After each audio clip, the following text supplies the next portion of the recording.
Hospital ಐಸಿಯುನಲ್ಲಿ final conditions ಮೂಗಿಗೆಲ್ಲ pipe ಹಾಕ್ಬಿಟ್ಟೆಲ್ಲ ಇಟ್ಟಿರ್ತಾರಲ್ಲ ಆ ರೀತಿ ಓದ್ಬೇಕು. ಆ ರೀತಿ ಓದ್ತಿದ್ದೀರಾ? ಮತ್ತೆ ಇನ್ಯಾವ ರೀತಿ ಲೂಸಾಗಿ ಓದ್ತಿದ್ದೀರಾ? ಸೀರಿಯಸ್ ಆಗಿದ್ರೆ ಸುಮ್ಮನೆ ಪೇಪರಿಗೆ ಫೋಲ್ಡ್ ಮಾಡಿ ಹಾಕೋದು.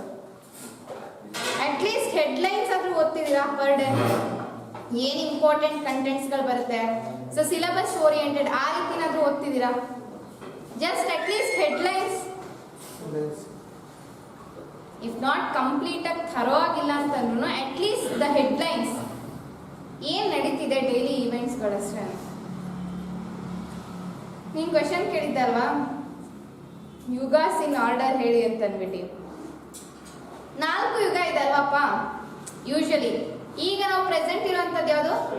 ಕಲಿಯುಗ, isn't it? So actually morning she ask the question, so ಯಾಕೆಂದ್ರೆ ಎಲ್ಲರಿಗೂ ಅದು ತಿಳಿಲಿ ಅಂತ ಹೇಳಿದೆ ಅಷ್ಟೇ. ಯಾವುದು ಫಸ್ಟ್ ಯುಗ? ನೆಕ್ಸ್ಟ್ ಯಾವುದು? ಶೋರಾ? ದ್ವಾರಕ ಅಲ್ವಾ?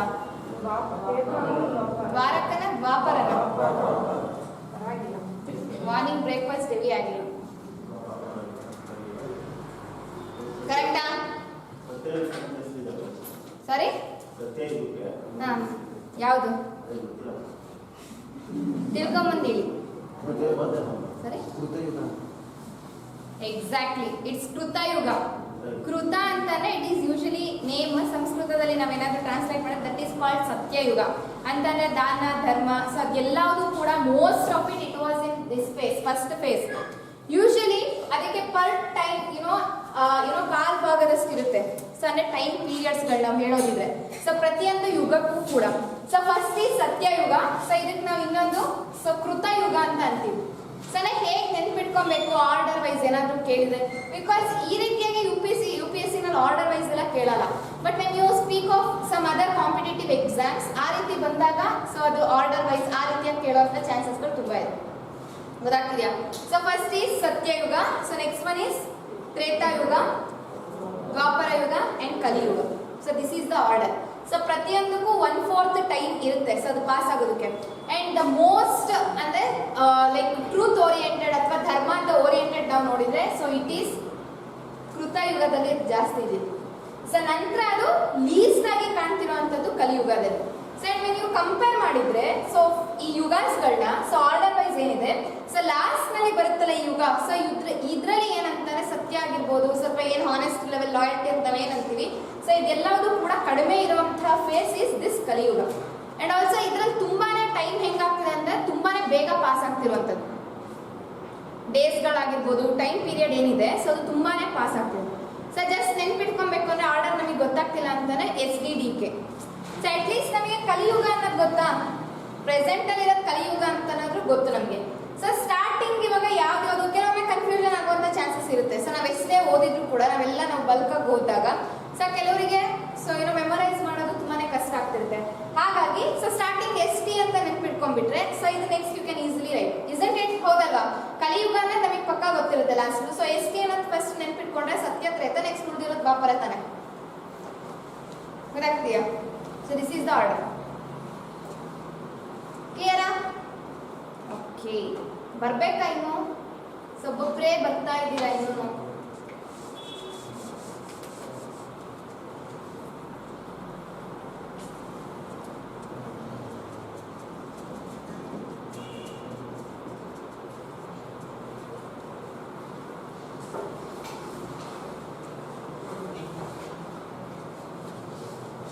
ಬರ್ತಿದಾರಲ್ಲ?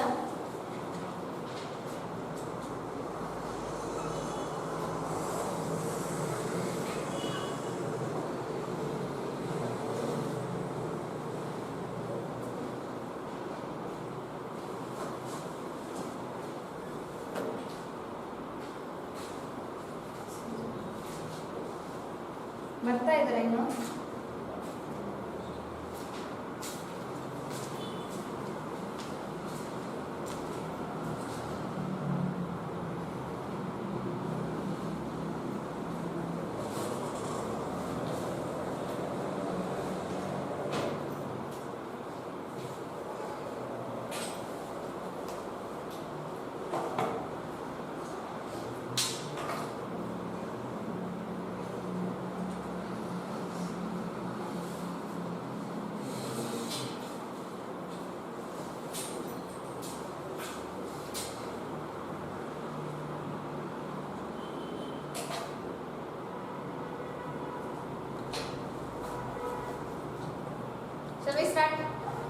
ಟೈಮ್ ಆಯಿತು. Okay, so as I said, so ನಾವು 6th and 7th polity we have completely finished. ಹೌದಾ? ಸೊ ಅದರಲ್ಲಿ ನಮಗೆ ಏನಂತಂದ್ರೆ ಬೇಸಿಕ್ ಟರ್ಮಿನಾಲಜೀಸ್ ಇದೆಲ್ಲದೂ ಕೂಡ ಸೊ ಜಸ್ಟ್ ಒಂದು ಬೇಸಿಕ್ ಕಾನ್ಸೆಪ್ಟ್ ಆಗಿ ನಾವು ನೋಡಿದ್ವಿ. ಸೊ ಈಕ್ವಾಲಿಟಿ ಅಂದ್ರೇನು, ಡೆಮೋಕ್ರಸಿ ಅಂತಂದ್ರೇನು, isn't it? So types of government ಬಂದಾಗ ಸೊ ಅದರಲ್ಲಿ ಲೋಕಲ್ ಲೆವೆಲ್ ಗೌರ್ಮೆಂಟ್ಸ್ಗಳನ್ನು ನಾವು ಯಾವುದು ಅಂತ ಅಂತೀವಿ, ಹೌದಲ್ವಾ? ಸೊ ಪರ್ಟಿಕ್ಯುಲರ್ ಲೆವೆಲ್ಸ್ನಲ್ಲೂ ಕೂಡ we have one kind of government, isn't it? So ಹಾಗೇನೆ ಟೈಪ್ಸ್ ಆಫ್ ಗೌರ್ಮೆಂಟ್ ಅಂತ ಬಂದಾಗ so level is different. So but types of government ಅಂತ ಬಂದಾಗ we have 2 types. Last stop discussion. So ಅದಾದ್ಮೇಲೆ ನಾನೇ ಕೇಳ್ತೀನಿ, ಯು ಕ್ಯಾನ್ ಡಿಸ್ಕಸ್. ಆಗ್ತಿದೆಯಾ? Okay, we have 2 types of government, isn't it? ಹೌದಾ? ಸೊ ಯಾವ್ದು? First one is democratic and other one is monarchial ಅಂತ ಅಂತೀವಿ. ಹೌದಾ? ಸೊ ಇಲ್ಲಿ ಡೆಮೋಕ್ರೆಟಿಕ್ ಅಂತ ಬಂದಾಗ ನಾವೇನಂತೀವಿ? ಸೊ ಪೀಪಲ್ಗಳು ಡೈರೆಕ್ಟ್ಲಿ ಅಥವಾ ಇಂಡೈರೆಕ್ಟ್ ಆಗಿ ಅವರ ರೆಪ್ರೆಸೆಂಟೇಟಿವ್ನ ಖುದ್ದಾಗಿ ಅವರೇ ಸೆಲೆಕ್ಟ್ ಮಾಡುವಂಥದ್ದು ಎಲೆಕ್ಷನ್ನ ಮೂಲಕ. ಹೌದಾ? ಸೊ ಅವರ ಪವರ್ನ ಕಂಟ್ರೋಲ್ ಮಾಡೋದು ಕೂಡ ಯಾರ ಹತ್ರ ಇರುತ್ತೆ? So it is within the hands of the people ಅಂತ ಅಂತೀವಿ. ಹೌದಾ? ಸೊ ಅದಕ್ಕೋಸ್ಕರನೇ every 5 years elections will be conducted. ಹೌದಾ? ಅವ್ರು ಯಾವ ರೀತಿಯಾದಂತಹ ಅವರು ಆಕ್ಟಿವಿಟೀಸ್ಗಳನ್ನ ತಗೊಂಡಿದ್ದಾರೆ, ಅವ್ರು ಯಾವ ರೀತಿಯಾದಂತಹ ಆಕ್ಷನ್ಸ್ಗಳನ್ನ ಪರ್ಫಾರ್ಮ್ ಮಾಡ್ತಿದ್ದಾರೆ, ಕಂಪೇರ್ ಮಾಡಿದ್ರೆ ಸೊ ಪ್ರೀವಿಯಸ್ ಪಾರ್ಟಿಗೂ ಈಗ ಇರುವಂತಹ ಪಾರ್ಟಿಗೂ ಸೊ ಏನಾದರೂ ಪ್ರೋಗ್ರೆಸ್ ಇದೆಯಾ, ಸೊ ಅವ್ರಿಗಿಂತ ಇವ್ರು ಬೆಟರಾ? ಸೊ ಅಂದ್ರೆ ಇಲ್ಲಿ ಖುದ್ದಾಗಿ ಏನಂತಾರೆ, ಅವ್ರ ಆಕ್ಟಿವಿಟೀಸ್ ಮಾಡೋದ್ರ ಮೂಲಕ, ಅವ್ರನ್ನ ನೋಡೋದ್ರ ಮೂಲಕ ನಾವು ಸೊ ನಮಗೆ ಇವರು ಆಕ್ಟ್ ಆಗಿದಾರಾ, ಸೊ ನಮ್ಮ ಒಳಿತಿಗಾಗಿ ಇವ್ರು ಏನಾದರೂ ಮಾಡ್ತಾರೆ, ಈ ರೀತಿ ಎಲ್ಲದನ್ನು ನೋಡ್ಬಿಟ್ಟು so we are going to decide the next leadership. ಹೌದಲ್ವಾ? ಸೊ ಯಾವ ಪಾರ್ಟಿ ಲೈಕ್ ಆ ರೀತಿ. ಸೊ ಇಲ್ಲಿ ಏನಂತಂದ್ರೆ democratically so the complete power ಏನಿರುತ್ತೆ so that it will be with the hands of the people, within the hands of the people ಅಲ್ಲಿ ಇರುವಂಥದ್ದು. ಹಾಗೇನೆ ಸೊ ಗೌರ್ಮೆಂಟ್ ಏನೇ ಡಿಸಿಷನ್ಸ್ಗಳನ್ನ ತಗೊಂಡ್ರೂ ಕೂಡ ಸೊ ಅದು ಖುದ್ದಾಗಿ ಈಗ ಪ್ರೈಮ್ ಮಿನಿಸ್ಟರ್ ಅಥವಾ ಪ್ರೆಸಿಡೆಂಟ್ ಇದ್ದಾರೆ, ಅವರು ಏನೋ ಹೆಡ್ ಆಫ್ ದ ನೇಷನ್ ಅಥವಾ ಹೆಡ್ ಆಫ್ ದ ಸ್ಟೇಟ್ ಅಥವಾ ಹೆಡ್ ಆಫ್ ದ ಗೌರ್ಮೆಂಟ್ ಅಂತ ಅಂತೀವಿ ಅಂತಂದ್ರೆ ಸೊ ಅವ್ರು ಏನೇ ಡಿಸಿಷನ್ ತಗೊಂಡ್ರು ಕೂಡ ಖುದ್ದಾಗಿ ಅವರೇ ತಗೊಂತಾರ. ಸೊ ನಾವು ಏನ್ ಮಾಡ್ತಾರೆ, ಸೊ ಅಲ್ಲಿ ಕೌನ್ಸಿಲ್ ಆಫ್ ಮಿನಿಸ್ಟರ್ಸ್ಗಳು ಇರ್ತಾರೆ. ಸೊ ಅವರ ಒಂದು ಏನು ಅವ್ರ ಒಪಿನಿಯನ್ಸ್ ಅನ್ನ ತಗೊಂಡು ಅಲ್ಲಿ ಡಿಸ್ಕಷನ್ಸ್ ಗಳನ್ನ ಮಾಡಿ ನಂತರ ಅವರು ಯಾವುದೇ ಒಂದು ಡಿಸಿಷನ್ಸ್ ಅನ್ನ ತಗೊಳ್ಳೋಂಥದ್ದು, ಇಸಂಟ್ ಇಟ್? ಅಂದ್ರೆ ಇಲ್ಲಿ ಖುದ್ದಾಗಿ ಏನ್ ಮಾಡ್ತಿದೀವಿ ಅಂತಂದ್ರೆ ನಾವು indirectly we are participating in the government actions ಗಳಲ್ಲಿ. ಹೌದಾ? ಸೊ ಯಾವ ಮೂಲಕ? ಈಗ ಕೌನ್ಸಿಲ್ ಆಫ್ ಮಿನಿಸ್ಟರ್ಸ್ ಗಳು ಕೂತಿದ್ದಾರೆ ಅಂತಂದ್ರೆ ಅವ್ರನ್ನ ಯಾರು ಎಲೆಕ್ಟ್ ಮಾಡುವಂಥದ್ದು? That is we people. ಹೌದಲ್ವಾ? ನಂತರ ಅವ್ರ ಮೂಲಕ ಎಲೆಕ್ಟ್ ಆಗುವಂಥದ್ದು so prime minister, president, like that. So ಇಲ್ಲಿ so this is how the democratic ಅಥವಾ republic government works. Versus the monarchy ಅಂತ ಬಂದಾಗ king or queen, so he will be the head ಅಂತ ಅಂತೀವಿ. ಅಂದ್ರೆ ಯಾವುದೇ ಡಿಸಿಷನ್ ತಗೊಂಡ್ರು ಕೂಡ ಅವ್ರು ಖುದ್ದಾಗಿ ತಗೊಳ್ಳುವಂಥದ್ದು. ಸೊ ಅವರು ಡಿಸಿಷನ್ಸ್ ಗಳನ್ನ ತಗೊಳ್ಬೇಕಾದ್ರೆ ಸೊ ಅವರು ಒಂದು ಗ್ರೂಪ್ ಆಫ್ ಮಿನಿಸ್ಟರ್ಸ್ ಗಳು ಏನ್ ಕೂತಿರ್ತಾರೆ ಸೊ ಅವ್ರ ಹತ್ರ ಅವರು ಕೇಳ್ತಾರೆ. ಸೊ ಅಂದ್ರೆ ನಿಮ್ ಸಜೆಷನ್ಸ್ ಗಳನ್ನ ಕೊಡಿ, ಲೈಕ್ ಆ ರೀತಿ ಕೇಳುವಂಥದ್ದು. ಬಟ್ ಹಿಯರ್ ಆ ಡಿಸಿಷನ್ಸ್ ಗಳನ್ನ ಅವರು ಒಪ್ಕೊಂಡು ಅದನ್ನೇ ಫೈನಲ್ ಮಾಡ್ಬೇಕಾ? No. So final decisions, ultimate ಆಗಿ ಡಿಸಿಷನ್ಸ್ ತಗೊಳ್ಳೋದು ಯಾರು? So it is the king or queen. And one more important point is here democratic ನಲ್ಲಿ ಪೀಪಲ್ಗಳು ಗೌರ್ಮೆಂಟ್ ತಗೊಂಡಿರುವಂತಹ ಡಿಸಿಷನ್ಸ್ ಗಳನ್ನ ಕ್ವೆಶನ್ ಮಾಡ್ಬೋದು. ಹೌದಲ್ವಾ? ಸೊ ಕ್ವೆಶನ್ ಅನ್ನ ಮಾಡ್ಬೋದು, ಯಾಕೆ ಈ ರೀತಿ ಮಾಡಿದ್ದೀರಾ, ಯಾಕೆ ಇಂಪ್ಲಿಮೆಂಟ್ ಮಾಡಿದ್ರೆ ಐಸದಲ್ವಾ 2005 ನಲ್ಲಿ ಸೊ ದೇರ್ ವಾಸ್ ಗೌರ್ಮೆಂಟ್ ಇದ್ದಿದ್ದನ್ನ ಸೊ ಅವ್ರು ಏನ್ ಲಾನ ಇಂಪ್ಲಿಮೆಂಟ್ ಮಾಡಿರ್ತಾರೆ, so like electricity pay bill ಏನ್ ಜಾಸ್ತಿ ಮಾಡಿರ್ತಾರೆ. ಸೊ ಅದಕ್ಕೋಸ್ಕರ ಪೀಪಲ್ಗಳೆಲ್ಲ ಏನ್ ಮಾಡ್ತಾರೆ, ಸಿಗ್ನೇಚರ್ ಕ್ಯಾಂಪೈನ್ ಅನ್ನ ಮಾಡ್ತಾರೆ. ಹೇಳಿದ್ದೀನಲ್ವಾ ಇದನ್ನ? ಸಿಗ್ನೇಚರ್ ಕ್ಯಾಂಪೈನ್ ಮಾಡೋದ್ರ ಮೂಲಕ ಏನ್ ಮಾಡ್ತಾರೆ, ಸೊ ಅದೇನ್ ಲಾನ ಅವ್ರು ಇಂಪ್ಲಿಮೆಂಟ್ ಮಾಡಬೇಕು ಅಂತ ಹೊರಟಿರ್ತಾರೆ, ಇಂಪ್ಲಿಮೆಂಟ್ ಮಾಡಿರ್ತಾರೆ, ಸೊ ಎಲೆಕ್ಟ್ರಿಸಿಟಿ ಪೇ ಬಿಲ್ ಜಾಸ್ತಿ ಮಾಡಬೇಕು ಅಂತ. ಸೊ ಅದನ್ನ ಮತ್ತೆ again government has taken it back. ಹೌದಲ್ವಾ? ಆ ಲಾನ. That means why I am saying this ಅಂತಾನೆ, this is the power of democratic government and democracy republic ನಲ್ಲಿ. ಸೊ ವೆರಾಸ್ ಬಟ್ ಮೊನಾರ್ಕಿಯಲ್ಲಿ ಸೊ ದಿಸ್ ಕೆನಾಟ್ ಹ್ಯಾಪನ್. ಆಗುತ್ತಾ ಇದು? So no, this cannot happen. ಅಂದ್ರೆ ಅಲ್ಲಿ ಯಾವುದೇ ಡಿಸಿಷನ್ಸ್ ಅನ್ನ ತಗೊಂಡಿದ್ರು ಕೂಡ whether that is good or bad so ಅದು ನಮಗೆ ಕೌಂಟಿಗೆ ಬರುವಂತದ್ದಲ್ಲ. ಸೊ ಅಲ್ಲಿ ಯಾವುದೇ ಇದ್ರೂ ಕೂಡ again the people cannot question the king or queen. ಯಾವುದೇ ರೀತಿಯಾದಂತಹ ಕ್ವೆಶನ್ಸ್ ನ ಮಾಡುವಂಥದ್ದಿಲ್ಲ. ಹಾಗೇನೆ ಕಿಂಗ್ ಆರ್ ಕ್ವೀನ್ ಏನಂತಾನೆ ಅವ್ರು ಅವರು ಡಿಸಿಷನ್ಸ್ ಗಳನ್ನ ತಗೊಂಡಿರ್ತಾರೆ, ಯಾವುದೋ ಒಂದು ಯಾವ್ದಾದ್ರೂ ಆಗಿರ್ಬೋದು. ಸೊ ಈಗ ಒಂದು ಡಿಸಿಷನ್ಸ್ ತಗೊಂಡಿರ್ತಾರೆ ಅಂದ್ರೆ ಅದನ್ನ ಏನಕ್ಕೆ ತಗೊಂಡೆ, ಯಾಕೆ, ಅದನ್ನೆಲ್ಲದೂ ಕೂಡ ಅವ್ರು ಏನ್ ಡಿಸಿಷನ್ಸ್ ಗಳನ್ನ ಡಿಫೆಂಡ್ ಮಾಡ್ಕೊಳ್ಳೋ ಅಂತಹ ಒಂದು ಪರಿಸ್ಥಿತಿ ಕಿಂಗ್ ಆರ್ ಕ್ವೀನಿಗೆ ಇರಲ್ಲ. ವೆರಾಸ್ ಇನ್ ಡೆಮೋಕ್ರೆಟಿಕ್ ನಲ್ಲಿ they have to defend the decisions ಅವ್ರು ಏನ್ ತಗೊಂಡಿರ್ತಾರೆ. So that's why we say here in democratic ನಲ್ಲಿ government is responsible for all the actions that it has has taken ಅಂತ ಅಂದ್ಬಿಟ್ಟು ಗೊತ್ತಾಗ್ತಿದ್ಯಾ. But in monarchy so that is not responsible, king or queen is not responsible, as well as they are not able to defend their decisions. ಗೊತ್ತಾಗ್ತಿದ್ಯಾ. So this is the main things. ಇದೆಲ್ಲವನ್ನೂ ಕೂಡ ನಾವು so 6th and 7th ನಲ್ಲಿ equal ಆಗಿ ನಾವು ನೋಡಿದ್ವಿ, ಹೌದಾ. So equality ಅಂದ್ರೇನು, ಡೆಮೋಕ್ರಸಿ, ಡಿಸ್ಕ್ರಿಮಿನೇಷನ್, ಇಂಜಸ್ಟಿಸ್ ಯಾವ ರೀತಿ, ಹೌದಲ್ವಾ. ಸೊ ಆಕ್ಚುಲ್ ನಿಮಗೆ ಸ್ಟಾರ್ಟ್ ಆಗ್ತಿರೋಂಥದ್ದು 8th ಇಂದ ನಿಮಗೆ ಕಂಪ್ಲೀಟ್ ಆಗಿ ಕಾನ್ಸ್ಟಿಟ್ಯೂಷನ್ ಬಗ್ಗೆ ಅದ್ರ ಕೀ ಫೀಚರ್ಸ್ಗಳು ಲೈಕ್ ಈ ರೀತಿಯಾಗಿ ಸ್ಟಾರ್ಟ್ ಆಗ್ತಾ ಬರುತ್ತೆ. ಗೊತ್ತಾಗ್ತಿದ್ಯಾ. So from here your actual polity starts. ತಿಳಿತಿದ್ಯಾ. ಅಂಡ್ ಒನ್ ಮೋರ್ ಥಿಂಗ್ ಏನಂತಂದ್ರೆ ನಾವಿಲ್ಲಿ ಹೋಗ್ತಿರೋಂಥದ್ದು NCERT ಮೂಲಕ. So we are not going through standard books ನಾವು. ಗೊತ್ತಾಗ್ತಿದ್ಯಾ. ಸೊ ನಾನು ಇಲ್ಲಿ ನಿಮಗೆ ಏನು ನಾನು ಡಿಸ್ಕಷನ್ಸ್ ಅನ್ನ ಮಾಡ್ತೀನಿ, so it will be completely based on NCERT basics. ಗೊತ್ತಾಗ್ತಿದ್ಯಾ. ಇಲ್ಲಿ ಕೀ ಫೀಚರ್ಸ್ ಅಂತ ಬಂದಾಗ ಕಾನ್ಸ್ಟಿಟ್ಯೂಷನ್ದು ಸೇಲಿಯಂಟ್ ಫೀಚರ್ಸ್, ಮುಖ್ಯ ಏನು ಲಕ್ಷಣಗಳು ಅಂತ ನೋಡ್ತೀವಿ, ಇಂಪಾರ್ಟೆಂಟ್. ಸೊ ಅದು ಬಂದಾಗ ಸೊ ನಾನು ಇಲ್ಲಿ ಡಿಸ್ಕಸ್ ಮಾಡುವಂಥದ್ದು ಕೇವಲ 5 ಫೀಚರ್ಸ್ಗಳನ್ನು ನಾನು ಡಿಸ್ಕಸ್ ಮಾಡ್ತೀನಿ. So that 5 features are in your NCERT books. Whereas ನೀವು ಸ್ಟ್ಯಾಂಡರ್ಡ್ ಬುಕ್ಸ್ ಅನ್ನು ನೋಡಿದ್ರೆ so we will get around more than 12 important ಫೀಚರ್ಸ್ಗಳು ನಮಗೆ ಸಿಗುತ್ತೆ. ಸೊ ಹಾಗಂತ ಅಂದ್ಬಿಟ್ಟು ನಾನು ಮಾಡೇ ಇಲ್ಲ ಅಂತ ಅಂದ್ಬಿಟ್ಟಲ್ಲ. So you are going through NCERTs now, that is the basic. When they do standard books they will cover the entire thing. This is just a basic thing for you. ತಿಳಿತಿದ್ಯಾ. Clear. ಆಮೇಲೆ ಹೋಗ್ಬಿಟ್ಟು ಅಯ್ಯೋ ಇದು ಹೇಳೇ ಇಲ್ಲ ಅದು ಹೇಳೇ ಇಲ್ಲ. So nothing like that. This is your basic. That is why we call NCERT. ಗೊತ್ತಾಗ್ತಿದೆ. This is just a basic foundation. Whatever it is that I am going to cover it. ಗೊತ್ತಾಗ್ತಿದ್ಯಾ. Okay. ಇವಾಗ so from today we are going to start our NCERT polity. So ಅದರಲ್ಲಿ first unit ಇರುವಂಥದ್ದು ಕಾನ್ಸ್ಟಿಟ್ಯೂಷನಿನ ಬಗ್ಗೆ. ತಿಳಿತಿದ್ಯಾ. So ಇವತ್ತು ನಾವು so we are going to complete the unit 1. ಅದರಲ್ಲಿ 2 ಚಾಪ್ಟರ್ಸ್ ಇದೆ. ಒಂದು ಕಾನ್ಸ್ಟಿಟ್ಯೂಷನ್, ಇನ್ನೊಂದು ಅಂಡರ್ಸ್ಟ್ಯಾಂಡಿಂಗ್ ಸೆಕ್ಯುಲರಿಸಮ್ ಅಂತ ಅಂತೀವಿ. ಗೊತ್ತಾಗ್ತಿದ್ಯಾ. ಈ 2 ಚಾಪ್ಟರ್ಸ್ ಅನ್ನ today we will completely discuss and we will cover it off. ಗೊತ್ತಾಗ್ತಿದ್ಯಾ. Unit 1 will be completed today. ಈಗ the first chapter in your 8th standard NCERT text is constitution. ಇವಾಗ ನಾವೆಲ್ಲರೂ constitution ಅಂತ ಅಂತಿದ್ದೀವಿ, ಹೌದಲ್ವಾ. ಕಾನ್ಸ್ಟಿಟ್ಯೂಷನ್ ಅಂತ ತುಂಬಾ ಕಡೆ ಬಂದಿದೆ, ಸಂವಿಧಾನ ಅಂತೀವಿ, ಈ ರೀತಿ ಎಲ್ಲ ಅಂತೀವಿ. Then what do you really mean by constitution? Constitution ಅಂದ್ರೆ what do you mean by constitution? ಏನು ಕಾನ್ಸ್ಟಿಟ್ಯೂಷನ್ ಅಂತ?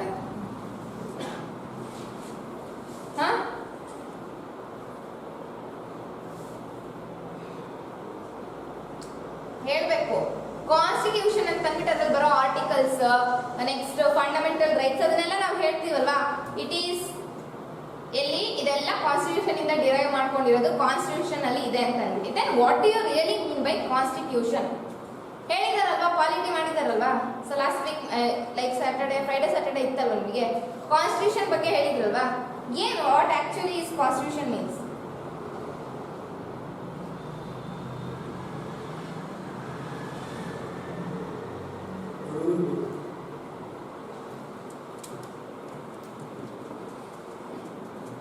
Next, Supreme Law of the Nation. Supreme Law of the Nation. Supreme Law of the Nation. Okay, next, implementation of laws. Okay, next, ಹೇಳಿ ನಿಮಗೆ ಏನು ಗೊತ್ತಿದೆ, you just put it out. So ಅವಾಗ ಕರೆಕ್ಟಾಗಿ ಎಲ್ಲರಿಗೂ ಕೂಡ ಡಿಸ್ಕಷನ್ಸ್ ಗೊತ್ತಾಗುತ್ತೆ. As is that it is a rule book. So next, implementation of law, supreme law of the nation. Next,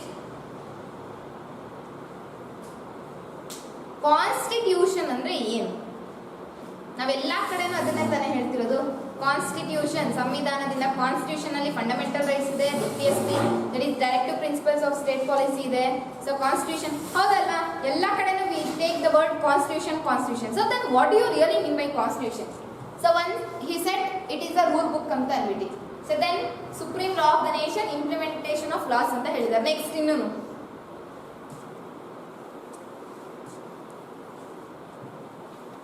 ಏನು ಸಂವಿಧಾನ ಅಂತಂದ್ರೆ ಅದೊಂದು building, dynamic body change amendment ಆಗಿ ಚೇಂಜ್ ಆಗ್ತದೆ. ದಟ್ ಈಸ್ ಅದ್ರ ಫೀಚರ್ಸ್ ಬಂದಾಗ ವಿ ವಿಲ್ ಸೇ ಅದು dynamic. So I am asking what is constitution? Basically word constitution ಅಂದ್ರೆ ಏನು ಬೇಸಿಕಲಿ?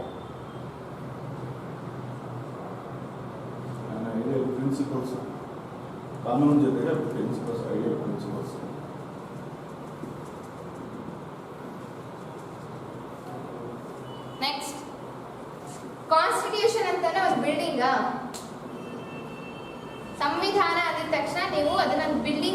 ಅನ್ಕೊಂಡಿದ್ರೆ ಏನದು actually? Usually it sounds like that ಅಲ್ವಾ? ಕಾನ್ಸ್ಟಿಟ್ಯೂಷನ್ ಅಂತಂದ್ರೆ ಯಾವುದೋ ಒಂದು building, government building, so like ಆ ರೀತಿ ಬರುತ್ತೆ, ಹೌದಲ್ವಾ? ಸೊ ಜಸ್ಟ್ ಇಮ್ಯಾಜಿನ್ ಮಾಡ್ಕೊಳ್ಳೋದಿದ್ರೆ, ಸೊ ಜಸ್ಟ್ ಲಾಸ್ಟ್ ಏನು ಕಾನ್ಸ್ಟಿಟ್ಯೂಷನ್ ಅಂದ್ರೆ ಸಂವಿಧಾನ ಅಂತ ಅಂದಿದ ತಕ್ಷಣ ಸೊ ನಮಗೆ ಸಡನ್ ಆಗಿ ಪಿಕ್ಚರ್ ಪಾರ್ಲಿಮೆಂಟ್ ಇಂದು ಫ್ಲಾಗ್ ಹಾರೋದು ಅದೇ ಬರೋದು, ಹೌದಾ ಇಲ್ವಾ? Isn't it? ಹೌದಾ ಇಲ್ವಾ? ಸೊ ನೀವೇನು ಅನ್ಕೊಂಡಿದ್ರ? What is constitution? ಅದು ಬಿಲ್ಡಿಂಗಾ? ಏನ್ ಮತ್ತದು?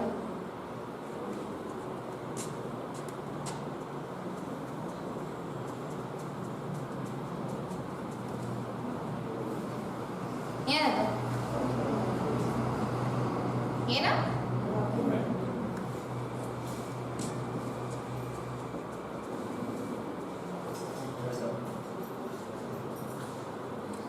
ಹೇಳಲ್ವಾ ಯಾರು? ಏನ್ ಎಸ್ ಮ್ಯಾಮ್ ಬರ್ದಾದ್ಮೇಲೆ ರಿಟರ್ನ್ ಡಾಕ್ಯುಮೆಂಟ್ ಅನ್ನೋದಕ್ಕೆ. ಸಿ ಹಿಯರ್, ಕಾನ್ಸ್ಟಿಟ್ಯೂಷನ್ ಅಂತ ಅಂದ್ರೆ ಯೂಶಲಿ ವರ್ಡ್ ನಲ್ಲೇ ಇದೆ. ಸೊ ಕಾನ್ಸ್ಟಿಟ್ಯೂಷನ್, ಈಗ ಕಾನ್ಸ್ಟಿಟ್ಯೂಟ್ ಅಂತಂದ್ರೆ ಏನು? ಕಾನ್ಸ್ಟಿಟ್ಯೂಷನ್ ಅಲ್ವಪ್ಪ ಇರೋದು. ಸೊ ಅಲ್ಲಿ ಬೇಸಿಕಲಿ ಕಾನ್ಸ್ಟಿಟ್ಯೂಟ್ ಅಂತಂದ್ರೆ ಏನು? ಮೀನಿಂಗ್ ಏನು ಕಾನ್ಸ್ಟಿಟ್ಯೂಟ್ ಅಂತಂದ್ರೆ?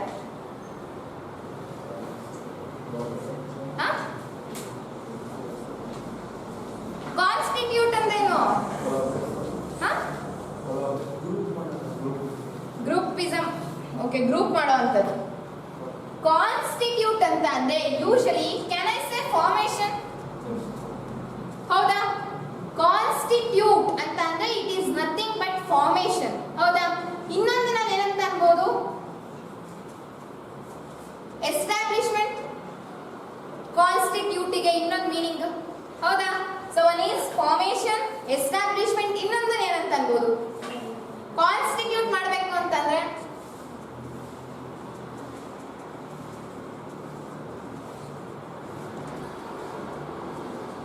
ಅನ್ಬೋದಾ ಇದನ್ನ? ಕಾನ್ಸ್ಟಿಟ್ಯೂಟ್ ಅಂತಂದ್ರೆ ಒನ್ ಈಸ್ ಫಾರ್ಮೇಶನ್, ಹೌದಾ? ಇನ್ನೊಂದು ಎಸ್ಟಾಬ್ಲಿಷ್ಮೆಂಟ್, ಹೊಸದಾಗಿ ಮಾಡೋ ಅಂಥದ್ದು, ಸ್ಥಾಪಿಸುವಂಥದ್ದು. ಸೊ ಇನ್ನೊಂದು ಬಂದ್ಬಿಟ್ಟು I have return to sum up ಅಂತ ಅನ್ಬಿಟ್ಟು, ಅಥವಾ ಟು ಆಡ್ ಆನ್ ಹೇಳ್ಬೋದಾ? ಸಮ್ ಅಪ್ ಅಂತ ಅನ್ಬಿಟ್ಟು ಈಗ ಯಾವುದೋ ಒಂದು ನೀವು ಕೆಲವೊಂದು ವರ್ಡ್ಸ್ ಅನ್ನ ನೋಡಿದ್ರೆ we use it in multiple ways, ಹೌದಾ? ಒಂದೇ ರೀತಿಯಲ್ಲಿ ಒಂದು ವರ್ಡ್ ಅನ್ನ ನಾವು ಯೂಸ್ ಮಾಡೋದಿಲ್ಲ. We use it in multiple ways. Can I say ಈ ಒಂದು ಕಾನ್ಸ್ಟಿಟ್ಯೂಷನ್ ಅಥವಾ ಕಾನ್ಸ್ಟಿಟ್ಯೂಟ್ ಅನ್ನೋ ವರ್ಡ್ ಏನಿದೆ ಅದನ್ನ ನಾನು ಸಮ್ ಅಪ್ ಅಂತ ಕರಿಬೋದಾ? ಕಾನ್ಸ್ಟಿಟ್ಯೂಟ್ ಅಂತಾನೆ ವಿ ಯೂಶಲಿ ನಾವೇನ್ ಮಾಡ್ತೀವಿ? ಆಡ್ ಮಾಡುವಂಥದ್ದು. ಕಾನ್ಸ್ಟಿಟ್ಯೂಟ್ ಮಾಡಿ ಅಂದಾಗ ನಾವೇನಂತೀವಿ? ಎಲ್ಲವನ್ನು ಒಟ್ಟುಗೂಡಿಸಿ. So we will do it. Isn't it constitute ಅಂತಾನೆ? ಫಾರ್ಮೇಶನ್ ಅಂದ್ರೂ ಅದೇನೇನೆ, ಎಲ್ಲವನ್ನು ಕನ್ಸಿಡರೇಷನ್ ಇಟ್ಕೊಂಡು, so what are the main things ಅಂತ ಅನ್ಕೊಂಡು ನಂತರ we are going to establish that, ಹೌದಾ ಇಲ್ವಾ? So here also, so constitution ಅಂತಂದ್ರೆ as the name itself suggest it is formation ಅಂತ ಅಂತೀವಿ. ಫಾರ್ಮೇಶನ್ ಅಂತಂದ್ರೆ ಏನು? ಏನನ್ನ ಅದನ್ನ ಫಾರ್ಮ್ ಮಾಡುತ್ತೆ, ಏನನ್ನ ಅದು ಸ್ಥಾಪಿಸುತ್ತೆ ಅಂತಂದ್ರೆ, so it forms the laws ಅಥವಾ ರೂಲ್ಸ್ ಅಂಡ್ ರೆಗ್ಯುಲೇಷನ್ಸ್, ಅಥವಾ ಇನ್ನ ನಾವು ಹೇಳೋದಿದ್ರೆ ಆಬ್ಲಿಗೇಷನ್ಸ್ ಅಂತ ಅಂತೀವಿ. ಆಬ್ಲಿಗೇಷನ್ಸ್ ಅಂತ ಅಂದ್ರೆ ಡ್ಯೂಟೀಸ್, ಗೊತ್ತಾಗ್ತಿದ್ಯಾ? So constitution it is nothing but, so ಏನ್ ಈ ಲಾಸ್ ಗಳಾಗಿರ್ಬೋದು ಅಥವಾ ರೂಲ್ಸ್ ಗಳು ಏನೇನಿರುತ್ತೆ, ರೆಗ್ಯುಲೇಷನ್ಸ್ ಗಳು ಅಥವಾ ಆಬ್ಲಿಗೇಷನ್ಸ್, ದಟ್ ಈಸ್ ಡ್ಯೂಟೀಸ್ ಎಲ್ಲ, ಸೊ ಇದೆಲ್ಲವನ್ನೂ ಕೂಡ ಒಂದು ಕಡೆ, so it has bean documented in a book, ಒಂದು ಬುಕ್ ನಲ್ಲಿ, ಸೊ ರಿಟರ್ನ್ ಫಾರ್ಮ್ಯಾಟ್ ನಲ್ಲಿ ಈ ಲಾಸ್ ಆಗಿರ್ಬೋದು, ರೂಲ್ಸ್ ಗಳು, ಆಬ್ಲಿಗೇಷನ್ಸ್, ಡ್ಯೂಟೀಸ್ ಎಲ್ಲದನ್ನೂ ಕೂಡ ಅಲ್ಲಿ ಮಾಡಿರೋವಂಥದ್ದು, ಗೊತ್ತಾಗ್ತೀಯಾ? That's why in one word so as it is a rule book ಅಂತ ಅಂದ್ಬಿಟ್ಟು. ಡಾಕ್ಯುಮೆಂಟ್ ಅಂದ್ರೂ ಅಷ್ಟಲ್ಲ, it is kind of book where all important things have been noted down, isn't it? So here simple manner agi we can say, so constitution it is nothing but a written document, ಗೊತ್ತಾಗ್ತಿದೆಯಾ?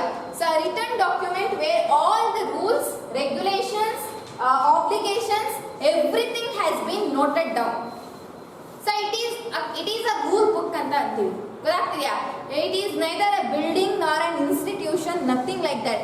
Constitution it is nothing but a written document, it is a rule book ಅಂತ ಹೇಳ್ತೀವಿ, ಗೊತ್ತಾಗ್ತಿದೆಯಾ? So that is what is constitution means usually. ತಿಳಿತಿದ್ಯಾ constitution ಅಂತಂದ್ರೆ? Okay, ಇವಾಗ ಈ constitution ಬಗ್ಗೆ so ನಮಗೆ ಇಷ್ಟೆಲ್ಲ ಗೊತ್ತಾಯ್ತು ವಾಟ್ ಈಸ್ ಕಾನ್ಸ್ಟಿಟ್ಯೂಷನ್ ಅಂತ ಹೇಳಿ. ಈಗ ಬೇಸಿಕಲಿ ನಮಗೆ ಯಾಕೆ ಬೇಕು constitution? Why we need this constitution? So ಇವಾಗ ನಾವು ಕಾನ್ಸ್ಟಿಟ್ಯೂಷನ್ ನೋಡಿದ್ರೆ ಗೌರ್ಮೆಂಟ್ ಅಂತಂದ್ರೆ ವಿ ನೋ, ಹೌದಲ್ವಾ? ಸರ್ಟನ್ ಲೆವೆಲ್ನಲ್ಲಿ ಇರುತ್ತೆ, ಅದಕ್ಕೆ ಆದಂತಹ ಪಾಲಿಸೀಸ್ಗಳಿರುತ್ತೆ, ಸೊ ಅದನ್ನ ಫಾಲೋ ಮಾಡಬೇಕು, ಈ ರೀತಿಯಾಗಿ ಗೌರ್ಮೆಂಟ್ ಅಂತ ಅಂತೀವಿ. Then why we need constitution? So government ಇದ್ದಾದ್ಮೇಲೆ ಕಾನ್ಸ್ಟಿಟ್ಯೂಷನ್ ನಮಗೆ ಯಾಕೆ ಬೇಕು? ರೀಸನ್ ಗೊತ್ತಾಗ್ತಿದ್ಯಾ? ಲಾಜಿಕಲಿ ಹೆಂಗ್ ಥಿಂಕ್ ಮಾಡೋದು ಅಂತ. ಹೌದಲ್ವಾ? ಗೌರ್ಮೆಂಟ್ ಆಲ್ರೆಡಿ ಇದೆ, ಹೌದಲ್ವಾ? ಸೊ ಅದು ಪ್ರಾಪರ್ ಆಗಿ ಏನ್ ಟೇಕ್ ಕೇರ್ ಮಾಡಬೇಕು, ಯಾವ ರೀತಿ ಸಿಟಿಸನ್ಶಿಪ್ ಅನ್ನ ನೋಡ್ಬೇಕು, ಲೈಕ್ ಈ ರೀತಿ ಎಲ್ಲವೂ ಕೂಡ ನಡೀತಿದೆ. ದೆನ್ ಇದಿದ್ಮೇಲೂ ಕೂಡ ನಮಗೆ why do we need constitution? ಯಾಕೆ ಬೇಕು? ಲಾ ಗೌರ್ಮೆಂಟ್ ಅಲ್ಲೇ ಇಂಪ್ಲಿಮೆಂಟ್ ಮಾಡುತ್ತಲ್ಲ ಲಾಸ್ ನ. Government, that's why we call government ತಾನೆ, ಪಾರ್ಲಿಮೆಂಟ್ ಮೂಲಕನೇ ಲೈಕ್ ಇಂಪ್ಲಿಮೆಂಟ್ ಮಾಡುವಂಥದ್ದು, ಹೌದಲ್ವಾ? Then why we need constitution?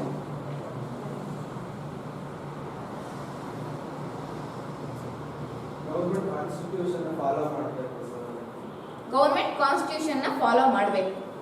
Okay, one way you are saying it right. So ನಿಮಗೆ ಅದು ಹೆಂಗೆ ಇಂಟರ್ಪ್ರಿಟ್ ಮಾಡೋದು sight is you are not getting, but your answer is correct. ನೀವೊಂದು word ಹೇಳಿದ್ರಿ ಕಾನ್ಸ್ಟಿಟ್ಯೂಷನ್ ಬಂದಾಗ, ಏನು?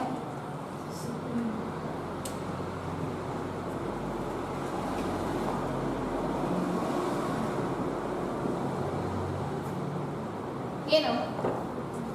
Supreme law of the nation ಅಂತ ಅಂತೀವಿ. ನಮಗೆ ಗೊತ್ತು, ವಿ ಹ್ಯಾವ್ ಸ್ಟೇಟ್ ಗೌರ್ಮೆಂಟ್ಸ್ ಇದೆ, ಸೆಂಟ್ರಲ್ ಗೌರ್ಮೆಂಟ್ಸ್ ಇದೆ, ಹಾಗೇನೆ ವಿ ಹ್ಯಾವ್ ಲೋಕಲ್ ಗೌರ್ಮೆಂಟ್ಸ್ ಅಂತ ಅಂದ್ಬಿಟ್ಟು. ಈಗ ಗೌರ್ಮೆಂಟ್ಸ್ ಕೈಯಲ್ಲೇನೆ like everything you cannot give the power, ಹೌದಾ ಅಲ್ವಾ? So government can misuse its power according to its will, ಹೌದಲ್ವಾ? ಸೊ ತನಿಗೆ ಬೇಕಾದಾಗೆ ತನ್ನ ಪವರ್ಸ್ ಅನ್ನ ಯೂಸ್ ಮಾಡ್ಕೊಂಡು ಹಲವಾರು ರೀತಿಯಾದಂತಹ ಬದಲಾವಣೆಗಳನ್ನ ಮಾಡ್ಕೊಬಹುದು. But we don't need that. ಗೊತ್ತಾಗ್ತಿದ್ಯಾ? ಸೊ ಗವರ್ಮೆಂಟ್ ಕೂಡ ರೂಲ್ ಮಾಡೋದಕ್ಕೆ, ಸೂಪರ್ವೈಸ್ ಮಾಡೋದಕ್ಕೆ ನಮಗೆ we should have one more kind of supremacy ಆಗಿರುವಂತಹ, ಸುಪ್ರೀಂ ಆಗಿರುವಂತಹ ಒಂದು ಥಿಂಗ್ ಅಥವಾ ಒಂದು ಕೈಂಡ್ ಆಫ್ ಸಿಸ್ಟಮ್ ಬೇಕು, isn't it? So because government ನಮ್ಮನ್ನ ರೂಲ್ ಮಾಡ್ತಿದೆ, ಅದ್ರ ಕೆಳಗೆ ಬರುವಂತಹ ಡಿಪಾರ್ಟ್ಮೆಂಟ್ಸ್ ಗಳನ್ನ ರೂಲ್ ಮಾಡ್ತಿದೆ. But in order to rule the government we should have one more supreme authority ಅಂತ ಅನ್ನೋದು ಬೇಕು ನಮಗೆ. And that authority is nothing but constitution. ಗೊತ್ತಾಗ್ತಿದ್ಯಾ? ಇನ್ ಆರ್ಡರ್ ಟು ಸೂಪರ್ವೈಸ್ ಮಾಡೋದಕ್ಕೆ ಏನ್ ಮಿಸ್ಯೂಸ್ ನಡೀತಿದೆ ಅದನ್ನೆಲ್ಲವನ್ನೂ ಕೂಡ ಕಂಟ್ರೋಲಿಗೆ ತಗೊಳ್ಳೋದಕ್ಕೆ ವಿ ನೀಡ್ ಕಾನ್ಸ್ಟಿಟ್ಯೂಷನ್ ಅಂತ ಅಂತೀವಿ. ತಿಳಿದಿದ್ಯಾ? Basically why do we need constitution ಅಂತ ಅಂದ್ರೆ, ಈಗ ನಮ್ಗೆಲ್ಲರಿಗೂ ತಿಳಿದಿರೋ ಹಾಗೆ, ಇವಾಗ ನಮ್ಮೆಲ್ಲರಿಗೂ ಕೂಡ ತಿಳಿದಿರೋ ಹಾಗೆ, so we have certain kind of nations having different forms of government, isn't it? ಹೌದಲ್ವಾ? ಸೊ ಈಗ ಫಾರ್ ಎಕ್ಸಾಂಪಲ್ ನಮ್ಮ India, so it is called as a democratic country, ಹೌದಲ್ವಾ? ಸೊ ಈಗ democratic country, monarchical country, like ಈ ರೀತಿಯಾದ ತುಂಬಾನೇ ಇದೆ. So ಈಗ ನಾವು ಇಲ್ಲಿ ನೋಡಿದ್ರೆ, ಸೊ ಯೂಶಲಿ ಏನಂತ ಅಂದ್ರೆ, ಫಾರ್ ಎಕ್ಸಾಂಪಲ್ ಇವಾಗ ನೇಪಾಳನ್ನ ಕನ್ಸಿಡರ್ ಮಾಡ್ಕೊಂಡ್ರೆ, ಎಕ್ಸಾಂಪಲ್ ಆಗಿ ತಗೊಂಡ್ರೆ, Nepal whether it is a democratic country or what? ಯಾವುದು ನೇಪಾಳ? ಡೆಮೋಕ್ರೆಟಿಕ್ ಮುಂಚೆ Nepal actually it was a monarchial country. ಅಂದ್ರೆ ಮುಂಚೆ ಇದನ್ನ ಏನ್ ಮಾಡ್ತಿದ್ರು ಅಂತಂದ್ರೆ, king or queen they use to rule the over all country. ಗೊತ್ತಾಗ್ತಿದ್ಯಾ? ಏನೇ ಡಿಸಿಷನ್ಸ್ ಗಳಾಗಿರ್ಬೋದು, ಏನೇ ತಗೊಳ್ಬೇಕಾದ್ರೂ ಕೂಡ, ಸೊ ಇಲ್ಲಿ ಫಸ್ಟ್ ಅಥಾರಿಟಿ ಅಥವಾ ಪವರ್ ಯಾರಿಗಿದ್ದು? ಕಿಂಗ್ ಅಥವಾ ಕ್ವೀನಿಗೆ ಇದ್ದಿದ್ದು. ಗೊತ್ತಾಗ್ತಿದ್ಯಾ? ನಂತರ ಏನಾಯ್ತು ಅಂತಂದ್ರೆ, ಕ್ರಮೇಣವಾಗಿ like as the years passes on, as ನಮ್ಮಲ್ಲೂ ಕೂಡ ಹೇಗೆ ಈಗ ವಿಮೆನ್ ರಿಲೇಟೆಡ್ ಆಗಿರ್ಬೋದು ಅಥವಾ ಇಂಡಿಪೆಂಡೆನ್ಸ್ ರಿಲೇಟೆಡ್ ಆಗಿರ್ಬೋದು, ಏನೆಲ್ಲ ಸ್ಟ್ರಗಲ್ಸ್ಗಳು ನಮಗೆ ರಿಯಲೈಸ್ ಆಗಿ ನಾವು ನಮ್ಮ ರೈಟ್ಸಿಗೋಸ್ಕರ ಹೋರಾಡಿದ್ವಿ, in the similar manner so ಇಲ್ಲಿ ನೇಪಾಳ ಮೊನಾರ್ಕಿಯಲ್ ಸ್ಟೇಟ್ ಆಗಿದ್ಮೇಲೆ ಸೊ ಹಲವಾರು ರೀತಿಯಾದಂತಹ ಮೂವ್ಮೆಂಟ್ಸ್ಗಳು ನಡೀತು. ಅಲ್ಲಿರೋ ಪೀಪಲ್ಸ್ಗಳು ರಿಯಲೈಸ್ ಮಾಡ್ಕೊಂಡು ಫ್ರಮ್ 1990 ಇಂದನೂ ಕೂಡ they started the movement. So ಅದನ್ನ ನಾವು ಸಿವಿಲ್ ರೈಟ್ಸ್ ಮೂವ್ಮೆಂಟ್ ಅಂತಾನೂ ಕರಿಬಹುದು, ಅಥವಾ ಪೀಪಲ್ಸ್ಗಳ ಮೂವ್ಮೆಂಟ್ ಅಥವಾ ಏನು ಜನರ ಒಂದು ಚಳವಳಿ ಅಂತಾನೂ ಕೂಡ ಕರಿಬಹುದು. ಬೇಸಿಕಲಿ ಏನಕ್ಕೆ ಅಂತಂದ್ರೆ, ಇವಾಗ ಸೊ ಒಂದು ನೇಷನ್ ಇದೆ ಅಥವಾ ಒಂದು ಕಂಟ್ರಿ ಇದೆ ಅಂತಂದ್ರೆ ಅಲ್ಲಿರೋ ಸಿಟಿಸನ್ಸ್ಗಳು ಹೇಗೆ ಇರಬೇಕು, ಅಲ್ಲಿಯ ಒಂದು ಸೊಸೈಟಿ ಸಾಮಾಜಿಕವಾದಂತಹ ವ್ಯವಸ್ಥೆ ಹೇಗಿದೆ, ಅಲ್ಲಿರುವಂತಹ ಪ್ರಜೆಗಳು ಯಾವ ರೀತಿಯಾದಂತಹ ರೂಲ್ಸ್ ಗಳನ್ನ ಫಾಲೋ ಮಾಡಬೇಕು, ಅಲ್ಲಿನ ಒಂದು ವೆಲ್ಫೇರ್ ಆಫ್ ದ ನೇಷನ್ ಅಂತ ಏನ್ ಹೇಳ್ತೀವಿ, ಸೊ ಅದು ಯಾವ ರೀತಿ ಇರಬೇಕು. ದೀಸ್ ಆಲ್ ಕೈಂಡ್ ಆಫ್, ಈಗ ಒಂದು ನೇಷನ್ ಅಂತ ಅಂದ್ರೆ, ಈಗ ಫಾರ್ ಎಕ್ಸಾಂಪಲ್, ಈಗ ಅದು ಅರ್ಥ ಆಗ್ಲಿಲ್ಲ ಅಂತಾರೆ, ಜಸ್ಟ್ ಫಾರ್ ಎಕ್ಸಾಂಪಲ್, ಇವಾಗ ಒಂದು ಹಾಸ್ಪಿಟಲ್ ಅಥವಾ ಒಂದು ಎಜುಕೇಶನ್ ಇನ್ಸ್ಟಿಟ್ಯೂಷನ್ ಇದೆ ಅಂತಂದ್ರೆ ಸೊ ಅವ್ರಿಗೆ ಬೇಕಾಗದ ಹಾಗೆ ರೂಲ್ಸ್ ಗಳನ್ನ ಮಾಡ್ಕೊಳ್ಳೋದಕ್ಕಾಗುತ್ತಾ? ನೋ, ಮಾಡೋಕ್ಕಾಗಲ್ಲ, ಇಸಂಟ್ ಇಟ್? ನಾವು ಎಲ್ಲೇ ಹೋದ್ರೂ ಕೂಡ what is the main goal of the ಆ ಒಂದು ಇನ್ಸ್ಟಿಟ್ಯೂಷನ್ ಏನ್ ಗೋಲ್ ಅಂತ ನೋಡ್ತೀವಿ, ಹೌದಲ್ವಾ? ಅಲ್ಲಿನ ವ್ಯವಸ್ಥೆ ಹೇಗಿದೆ, ಸೊ ಅಲ್ಲಿ ಯಾವ ಕೈಂಡ್ ಆಫ್ ಎನ್ವೈರನ್ಮೆಂಟ್ ಇದೆ ನೋಡ್ತೀವೋ ಇಲ್ವೋ? ಈಗ ನಮಗೆ ಆ ಎನ್ವೈರನ್ಮೆಂಟ್ ಇಷ್ಟ ಆಗಿಲ್ಲ ಅಂದ್ರೆ do we stay there? No, we don't stay there. In the similar manner ಇಲ್ಲೂ ಅಷ್ಟೇನೆ ನೇಪಾಳನಲ್ಲಿ ಮೊನಾರ್ಕಿಯಲ್ ಸಿಸ್ಟಮ್ ಏನಿತ್ತು ಅದು ಜನರಿಗೆ ಇಷ್ಟ ಆಗ್ತಿರ್ಲಿಲ್ಲ. ಬಿಕಾಸ್ ಈವನ್ ಅವ್ರಿಗೆ ಏನಂತ ಬಂತು ಅಂದ್ರೆ even people has to participate in all these events. ಏನ್ ಗೌರ್ಮೆಂಟ್ ಬರೀ ಕಿಂಗ್ ಅಂಡ್ ಕ್ವೀನ್ ಮಾತ್ರ ಏನ್ ಡಿಸಿಷನ್ಸ್ ಗಳನ್ನ ತಗೊಂಡು ಅವ್ರು ಇದು ಮಾಡ್ತಿದ್ದಾರೆ, ಸೊ ಅದರಲ್ಲಿ ಪೀಪಲ್ಸ್ಗಳು ಕೂಡ ಇನ್ಕ್ಲೂಡ್ ಆಗಬೇಕು, ಸೊ ಪಾರ್ಟಿಸಿಪೇಷನ್ ಅನ್ನ ಮಾಡಬೇಕು ಅಂತ ಹೇಳಿ ಅವರಿಗೆ ಮೈಂಡ್ ಸೆಟ್ಗೆ ಬಂದಿರುತ್ತೆ. ಸೊ ಹಾಗಾಗಿ ಏನ್ ಮಾಡ್ತಾರೆ, ಫ್ರಮ್ 1990 ಇಂದ ಹಲವಾರು ರೀತಿಯಾದಂತಹ ಮೂವ್ಮೆಂಟ್ಸ್ ಗಳನ್ನ ಮಾಡ್ತಾರೆ ಮೊನಾರ್ಕಿಯಲ್ ಸಿಸ್ಟಮ್ ನ ತೊರೆಯೋದಕ್ಕೆ, ಹಾಗೇನೆ ಮೊನಾರ್ಕಿಯಲ್ ಸಿಸ್ಟಮ್ ನ ಹೋಗ್ಲಾಡಿಸಿ ಯಾವ ಸಿಸ್ಟಮ್ ನ ತರೋದಕ್ಕೆ, ಡೆಮೋಕ್ರೆಟಿಕ್ ಸಿಸ್ಟಮ್ ಅನ್ನ. So because of all these results ಏನಾಗುತ್ತೆ, ಸೊ 2006 ನಲ್ಲಿ ನೇಪಾಲ್ನಲ್ಲಿ ಸೊ ಮೊನಾರ್ಕಿಯಲ್ ಸಿಸ್ಟಮ್ ಹೋಗಿ so we get democratic country. ಗೊತ್ತಾಗ್ತಿದ್ಯಾ? ಇವಾಗ ಒಂದು ಕಂಟ್ರಿ ಡೆಮೋಕ್ರೆಟಿಕ್ ಅಂದಾಗಿದ ತಕ್ಷಣ ಸೊ ಕ್ಯಾನ್ ವಿ ಸೇ ಈ ಒಂದು ಈಗ ಫಾರ್ ಎಕ್ಸಾಂಪಲ್ ಈಗ ನಮ್ಮಲ್ಲೇನೆ India is a democratic country ಅಂತ ಅಂತೀವಲ್ವಾ? If we are having democratic country ಅಂತಂದ್ರೆ ಆ ಡೆಮೋಕ್ರೆಟಿಕ್ ಕಂಟ್ರಿಯಲ್ಲಿ ಡೆಮೋಕ್ರಟಿ ಅಂದಿದ ತಕ್ಷಣ ನಮಗೆ ಏನ್ ನೆನಪಾಗೋದು? ಪೀಪಲ್. Isn't it? ಎಲ್ಲಾ ಪವರ್ಗಳು ಪೀಪಲ್ ಹತ್ರ ಇದೆ ಅಂತ ಅಂದ್ಬಿಟ್ಟು ವಿ ಸೇ, ಹೌದಾ? By the people, of the people, for the people ಅಂತ ಅಂತೀವಿ. ಸೊ ಇಲ್ಲಿ ಆ ರೀತಿ ಪೀಪಲ್ಸ್ಗಳನ್ನೇ ಮೇನ್ ಒಂದು ಐಡಲ್ ತರ ನಾವು ನೋಡ್ಬಿಟ್ರೆ, ಸೊ ಇಲ್ಲಿ ಪೀಪಲ್ಸ್ಗಳಿಗೆ ಎಲ್ಲಾ ಪವರ್ ಇದೆ ಅಂತ ಹೇಳೋದಕ್ಕಾಗುತ್ತಾ? ಈಗ ಆ ರೀತಿ ಬಿಟ್ಟರೂ ಕೂಡ people can do anything, isn't it? So ಹಾಗಾಗಿ ಈವನ್ ಫಾರ್ ಪೀಪಲ್ ಅಲ್ಲಿರುವಂತಹ ಸಿಟಿಸನ್ಸ್ ಗಳಿಗೆ ಅವರು ಯಾವ ರೀತಿಯಾಗಿರ್ಬೇಕು ಅಂತ ಅಂದ್ಬಿಟ್ಟು we have to put some rules and regulations. ಆ ಕಂಟ್ರಿ ಯಾವ ರೂಲ್ಸ್ ಅನ್ನ ಫಾಲೋ ಮಾಡಬೇಕು, ಈಗ ಅಲ್ಲಿ ಒಂದು ಸಿಸ್ಟಮ್ ಬರ್ತಿದೆ ಅಂದ್ರೆ ಅದು ಯಾವ ರೀತಿಯಾದಂತಹ ರೂಲ್ಸ್ ಗಳನ್ನ ಫಾಲೋ ಮಾಡಬೇಕು, ತಿಳಿದಿದ್ಯಾ? ಈ ರೀತಿಯ ಎಲ್ಲಾ ರೀತಿಯಾದಂತಹ ರೂಲ್ಸ್ ಅಂಡ್ ರೆಗ್ಯುಲೇಷನ್ಸ್ ಗಳನ್ನ ಅಥವಾ ರಿಲೇಟೆಡ್ ಪಾಲಿಸೀಸ್ ಗಳನ್ನ ಫಸ್ಟ್ ಅದು ಏನ್ ಮಾಡಬೇಕು, ನೋಟ್ ಡೌನ್ ಅನ್ನ ಮಾಡಬೇಕು, ಹೌದಾ? ಫಸ್ಟ್ ಅದನ್ನ ನೋಟ್ ಡೌನ್ ಮಾಡಿದ್ರೇನೆ, so that's why we call it as supreme law of the nation ಅಂತ ಅಂತೀವಿ. Since it is called as supreme law, ಯಾರು ಕೂಡ ಅದನ್ನ ವೈಲೇಟ್ ಮಾಡೋ ಹಾಗಿಲ್ಲ. ಸೊ ಕಾನ್ಸ್ಟಿಟ್ಯೂಷನ್ ಅಲ್ಲಿ ಏನ್ ಬರ್ದಿದೆ ಸೊ ಅದನ್ನ so you can amend it, ತಿದ್ದುಪಡಿಯನ್ನ ಮಾಡಬಹುದು, but no one has the right to violate or else break the law ಅಂತ ಅಂತೀವಿ. ಗೊತ್ತಾಗ್ತಿದ್ಯಾ? ಸೊ ಹಾಗಾಗಿ ಸೊ ಈ 2006 ನಲ್ಲಿ ನೇಪಾಲ್ ಮೊನಾರ್ಕಿಯಲ್ ಸಿಸ್ಟಮ್ ಇಂದ ಅದು ಮುಕ್ತವಾದ್ರೂ ಕೂಡ ಸೊ ಈಗ it is a democratic country ಅಂತ ಅಂತೀವಿ. ಬಟ್ ಈಗಲೂ ಕೂಡ ಈ ಒಂದು ನೇಪಾಲ್ನಲ್ಲಿ ಸೊ ಏನು ಡೆಮೋಕ್ರೆಟಿಕ್ ಕಂಟ್ರಿ ಅಂತ ಏನಿದೆ ಅದು ಸರ್ಟನ್ ರೂಲ್ಸ್ ಅಂಡ್ ರೆಗ್ಯುಲೇಷನ್ಸ್ ಅಥವಾ ಪಾಲಿಸೀಸ್ ಗಳನ್ನ ಸೊ ಏನ್ ಲೈಕ್ ಟು ರೈಟ್ ಡೌನ್ ಅಥವಾ ಯಾವ ರೀತಿಯಾದಂತಹ ಒಂದು ಡೆಮೋಕ್ರೆಟಿಕ್, ಈಗ ನಮ್ಮಲ್ಲಿ ಹೇಗೆ ಕಾನ್ಸ್ಟಿಟ್ಯೂಷನ್ ಅಂತ ಇದೆ ಸೊ ಅದೇ ರೀತಿಯಾಗಿ ಅಲ್ಲೂ ಕೂಡ ಡೆಮೋಕ್ರೆಟಿಕ್ ಕಂಟ್ರಿಯಲ್ಲಿ ಕಾನ್ಸ್ಟಿಟ್ಯೂಷನ್ ಅನ್ನ ಅಳವಡಿಸಬೇಕು ಅಂತ ಅಂದ್ಬಿಟ್ಟು ಅದು ಪ್ರೋಸೆಸ್ ನಲ್ಲಿ ಇರುವಂತದ್ದು. So as I said, so constitution is a written document ನಮ್ಮಲ್ಲಿ. So not only written document ಮಾತ್ರ ಇರಲ್ಲ, so we have certain kinds of constitution. ಗೊತ್ತಾಗ್ತಿದ್ಯಾ? ಅದೆಲ್ಲ ನಿಮಗೆ ಸೇಲಿಯಂಟ್ ಫೀಚರ್ಸ್ ನಲ್ಲಿ ಬರುತ್ತೆ. So ours is a written constitution, that is ಅದನ್ನ ನಾವು ಏನಿದೆ ಸೊ ರೂಲ್ಸ್ ಗಳನ್ನ ಅದನ್ನ ಕರೆಕ್ಟ್ ಆಗಿ ಏನ್ ಮಾಡಿದ್ದಾರೆ, so they have put it in a return format ನಲ್ಲಿ ಇಟ್ಟಿರುವಂತದ್ದು. ತಿಳಿತಿದ್ಯಾ? ಸೊ ಇದು ನೇಪಾಳನಲ್ಲಿ ಸೊ ಇಂದಿಗೂ ಕೂಡ ಸೊ ಅವರು ಕಾನ್ಸ್ಟಿಟ್ಯೂಷನ್ ಅನ್ನ ತಯಾರು ಮಾಡುವಲ್ಲಿ ಈಗಲೂ ಕೂಡ they are in the progress. ಗೊತ್ತಾಗ್ತಿದ್ಯಾ? So they are in the process of making constitution ಅಂತ ಹೇಳ್ತೀವಿ. So this is related to ನೇಪಾಳನಲ್ಲಿ ಬರುವಂತದ್ದು. ಗೊತ್ತಾಗ್ತಿದ್ಯಾ? ಸೊ ಇದು ಯಾಕೆ ಬಂತು ಅಂತಂದ್ರೆ, ಸಿ ಫಾರ್ ಎಕ್ಸಾಂಪಲ್ ಇವಾಗ ನಮ್ಮಲ್ಲಿ ಡೆಮೋಕ್ರೆಟಿಕ್ ಕಂಟ್ರಿ ಅಂದಿದ ತಕ್ಷಣ ಆ ಕಂಟ್ರಿನಲ್ಲಿ ಕಾನ್ಸ್ಟಿಟ್ಯೂಷನ್ ಇರಲೇಬೇಕು ಅಂತಲ್ಲ. ಗೊತ್ತಾಗ್ತಿದ್ಯಾ?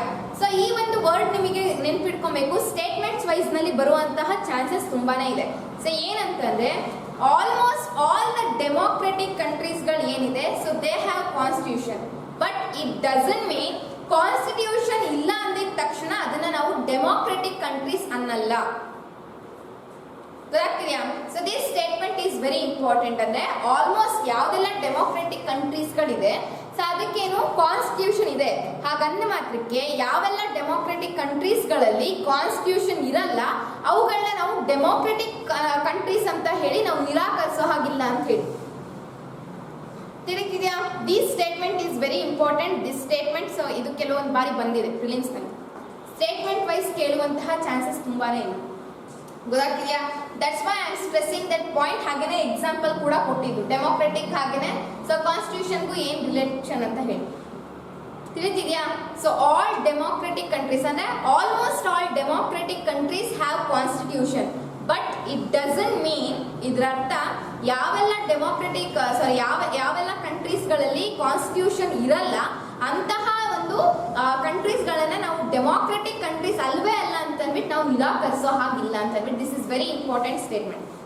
ಗೊತ್ತಾಗ್ತಿದ್ಯಾ? ಇದೇ ರೀತಿ ಸ್ಟೇಟ್ಮೆಂಟ್ಸ್ಗಳನ್ನ ನಿಮಗೆ ಪ್ರಿಲಿಮ್ಸ್ ನಲ್ಲಿ ಕನ್ಫ್ಯೂಷನ್ ಮಾಡೋದಕ್ಕೋಸ್ಕರ ಕೇಳ್ತಾರೆ. It has been come once ಬಂದಿದೆ ಕ್ವಶನ್, ತಿಳಿತಿದ್ಯಾ? So this is very important. So ಇದ್ರ ಬಗ್ಗೆ ಇವಾಗ ನಾವು ಕಾನ್ಸ್ಟಿಟ್ಯೂಷನ್ ಬಗ್ಗೆ ಮಾತಾಡ್ತಿದೀವಿ. ಸೊ ಕಾನ್ಸ್ಟಿಟ್ಯೂಷನ್ ಅಂತಾನೆ ಎಲ್ಲರಿಗೂ ಗೊತ್ತಾಗಿದೆ, it is a rule book ಅಂತ ಹೇಳ್ತೀವಿ, ಅಥವಾ it is a written document, ಅಥವಾ ಇನ್ನೊಂದು ಏನಂತಾರೆ it is called as a supreme law of the nation ಅಂತ ಅಂತೀವಿ. ಏನಿರುತ್ತೆ ಅಂತಂದ್ರೆ ಇಲ್ಲಿ ಸಿಟಿಸನ್ಸ್, ಅಲ್ಲಿ ಒಂದು ಕಂಟ್ರಿ ಇದೆ ಅಂತಂದ್ರೆ ಆ ಕಂಟ್ರಿಯಲ್ಲಿ ಇರುವಂತಹ ಗೌರ್ಮೆಂಟ್ಸ್ ಆಗಿರ್ಬೋದು ಅಥವಾ ಆ ಕಂಟ್ರಿಯಲ್ಲಿ ಇರುವಂತಹ ಪ್ರತಿಯೊಬ್ಬ ಸಿಟಿಸನ್ಸು ಕೂಡ ಫಾಲೋ ಮಾಡಬೇಕಾದಂತಹ ರೂಲ್ಸ್ ಅಂಡ್ ರೆಗ್ಯುಲೇಷನ್ಸ್ ಗಳಾಗಿರ್ಬೋದು, ಲಾಸ್ ಗಳಾಗಿರ್ಬೋದು, ಅವರ ಡ್ಯೂಟೀಸ್ ಗಳನ್ನ ಆ ಒಂದು ಕಾನ್ಸ್ಟಿಟ್ಯೂಷನ್ ಎನ್ನುವಂತಹ ರಿಟರ್ನ್ ಡಾಕ್ಯುಮೆಂಟ್ ನಲ್ಲಿ ಅಳವಡಿಸಲಾಗಿದೆ. So this is called as a rule book ಅಂತ ಹೇಳ್ತೀವಿ for the entire nation and for it's citizens ಅಂತ ಹೇಳುವಂಥದ್ದು. ತಿಳಿದಿದೆಯಾ ಕಾನ್ಸ್ಟಿಟ್ಯೂಷನ್ ಕಾನ್ಸೆಪ್ಟ್? ಅರ್ಥ ಆಯ್ತಾ? So this is first thing. And ನಾವು ನೋಡ್ಬೇಕು ಅಂತಂದ್ರೆ ಸೊ ಕಾನ್ಸ್ಟಿಟ್ಯೂಷನ್ ಯಾವಾಗ ಎನ್ಫೋರ್ಸ್ ಆಗಿದ್ದು? Jan 26, isn't it? Jan 26, 1950 ಅಲ್ಲಿ so this constitution has been enforced ಅಂತ ಅಂತೀವಿ. ಎನ್ಫೋರ್ಸ್ಮೆಂಟ್ ಆಫ್ ದ ಕಾನ್ಸ್ಟಿಟ್ಯೂಷನ್ ಆಗಿದೆ. ಸೊ ಇಲ್ಲಿ ಇನ್ನೊಂದು ನಾವು ಏನ್ ನೋಡ್ಬೇಕು ಅಂತಂದ್ರೆ ಇದ್ರ ಹಿಸ್ಟ್ರಿಯನ್ನ ನಾವು ನೋಡಿದ್ರೆ, ಸೊ ಕೆಲವೊಂದು ಬ್ಯಾಕ್ ಗ್ರೌಂಡ್ ಅನ್ನ ನಾವು ತಿಳ್ಕೊಂಡ್ರೆ ಸೊ ಆಲ್ಮೋಸ್ಟ್ 1947 ವರ್ಗು ಏನಿತ್ತು ನಮ್ಮ ಇಂಡಿಯಾದಲ್ಲಿ? British rule was there, isn't it? But ನಮಗೆ ಏನಂತಂದ್ರೆ ಒಂದು 1920 ಯಾವಾಗ ನಿಮಗೆ 1857 ಇಂದ ಸೊ ಮಾಡರ್ನ್ ಇಂಡಿಯನ್ ಹಿಸ್ಟ್ರಿಯಲ್ಲಿ so it is very important ಅಂತ ಅಂತೀವಿ. ಹೌದಾ? ಯಾಕೆ 1857 ಇಂದ ಇಟ್ ಈಸ್ ಇಂಪಾರ್ಟೆಂಟ್ ಅಂತ ಅಂತೀವಿ?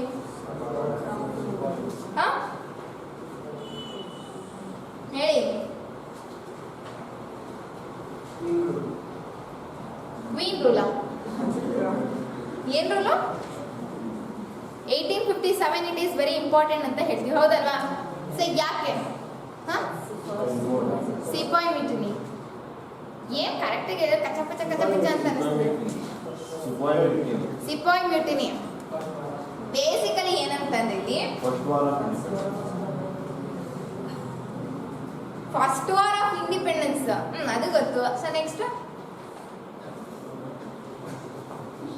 ಇಲ್ಲಿ ಬೇಸಿಕಲಿ ಏನಂತಾನೆ ಟಿಲ್ 1850 ವರ್ಗೂ ಕೂಡ, ಸೊ ಆಲ್ಮೋಸ್ಟ್ 52 ವರ್ಗೂ ಕೂಡ ಸೊ ಏನಾಗ್ತಿತ್ತು ಅಂತಂದ್ರೆ ಬ್ರಿಟಿಷರ್ಸ್ ಏನ್ ಮಾಡಿದ್ರು ಅಂತಂದ್ರೆ ನಮ್ಮ ಇಂಡಿಯಾದಲ್ಲಿ ಅವ್ರ ಕಂಟ್ರೋಲ್ ಅನ್ನ ಇಟ್ಟಿದ್ರು, ಹೌದಾ?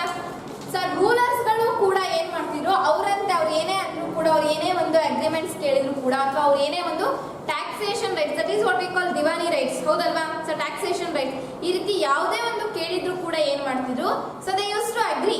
ಸೊ ಅದನ್ನ ಒಪ್ಕೊಂಡು ಏನ್ ಮಾಡ್ತಿದ್ರು ಅಂತ ಅಂದ್ರೆ ಅವರು ನೆಕ್ಸ್ಟ್ ಅವರಂತೆನೆ ಅವರು ದೇವರ್ puppets in the hands of the britishers ಅಂತ ಅಂತೀವಿ. ಅಂದ್ರೆ ಅವ್ರ ಕೈಯಲ್ಲಿರುವಂತಹ ಗೊಂಬೆಗಳ ತರ ಆಗಿದ್ರು.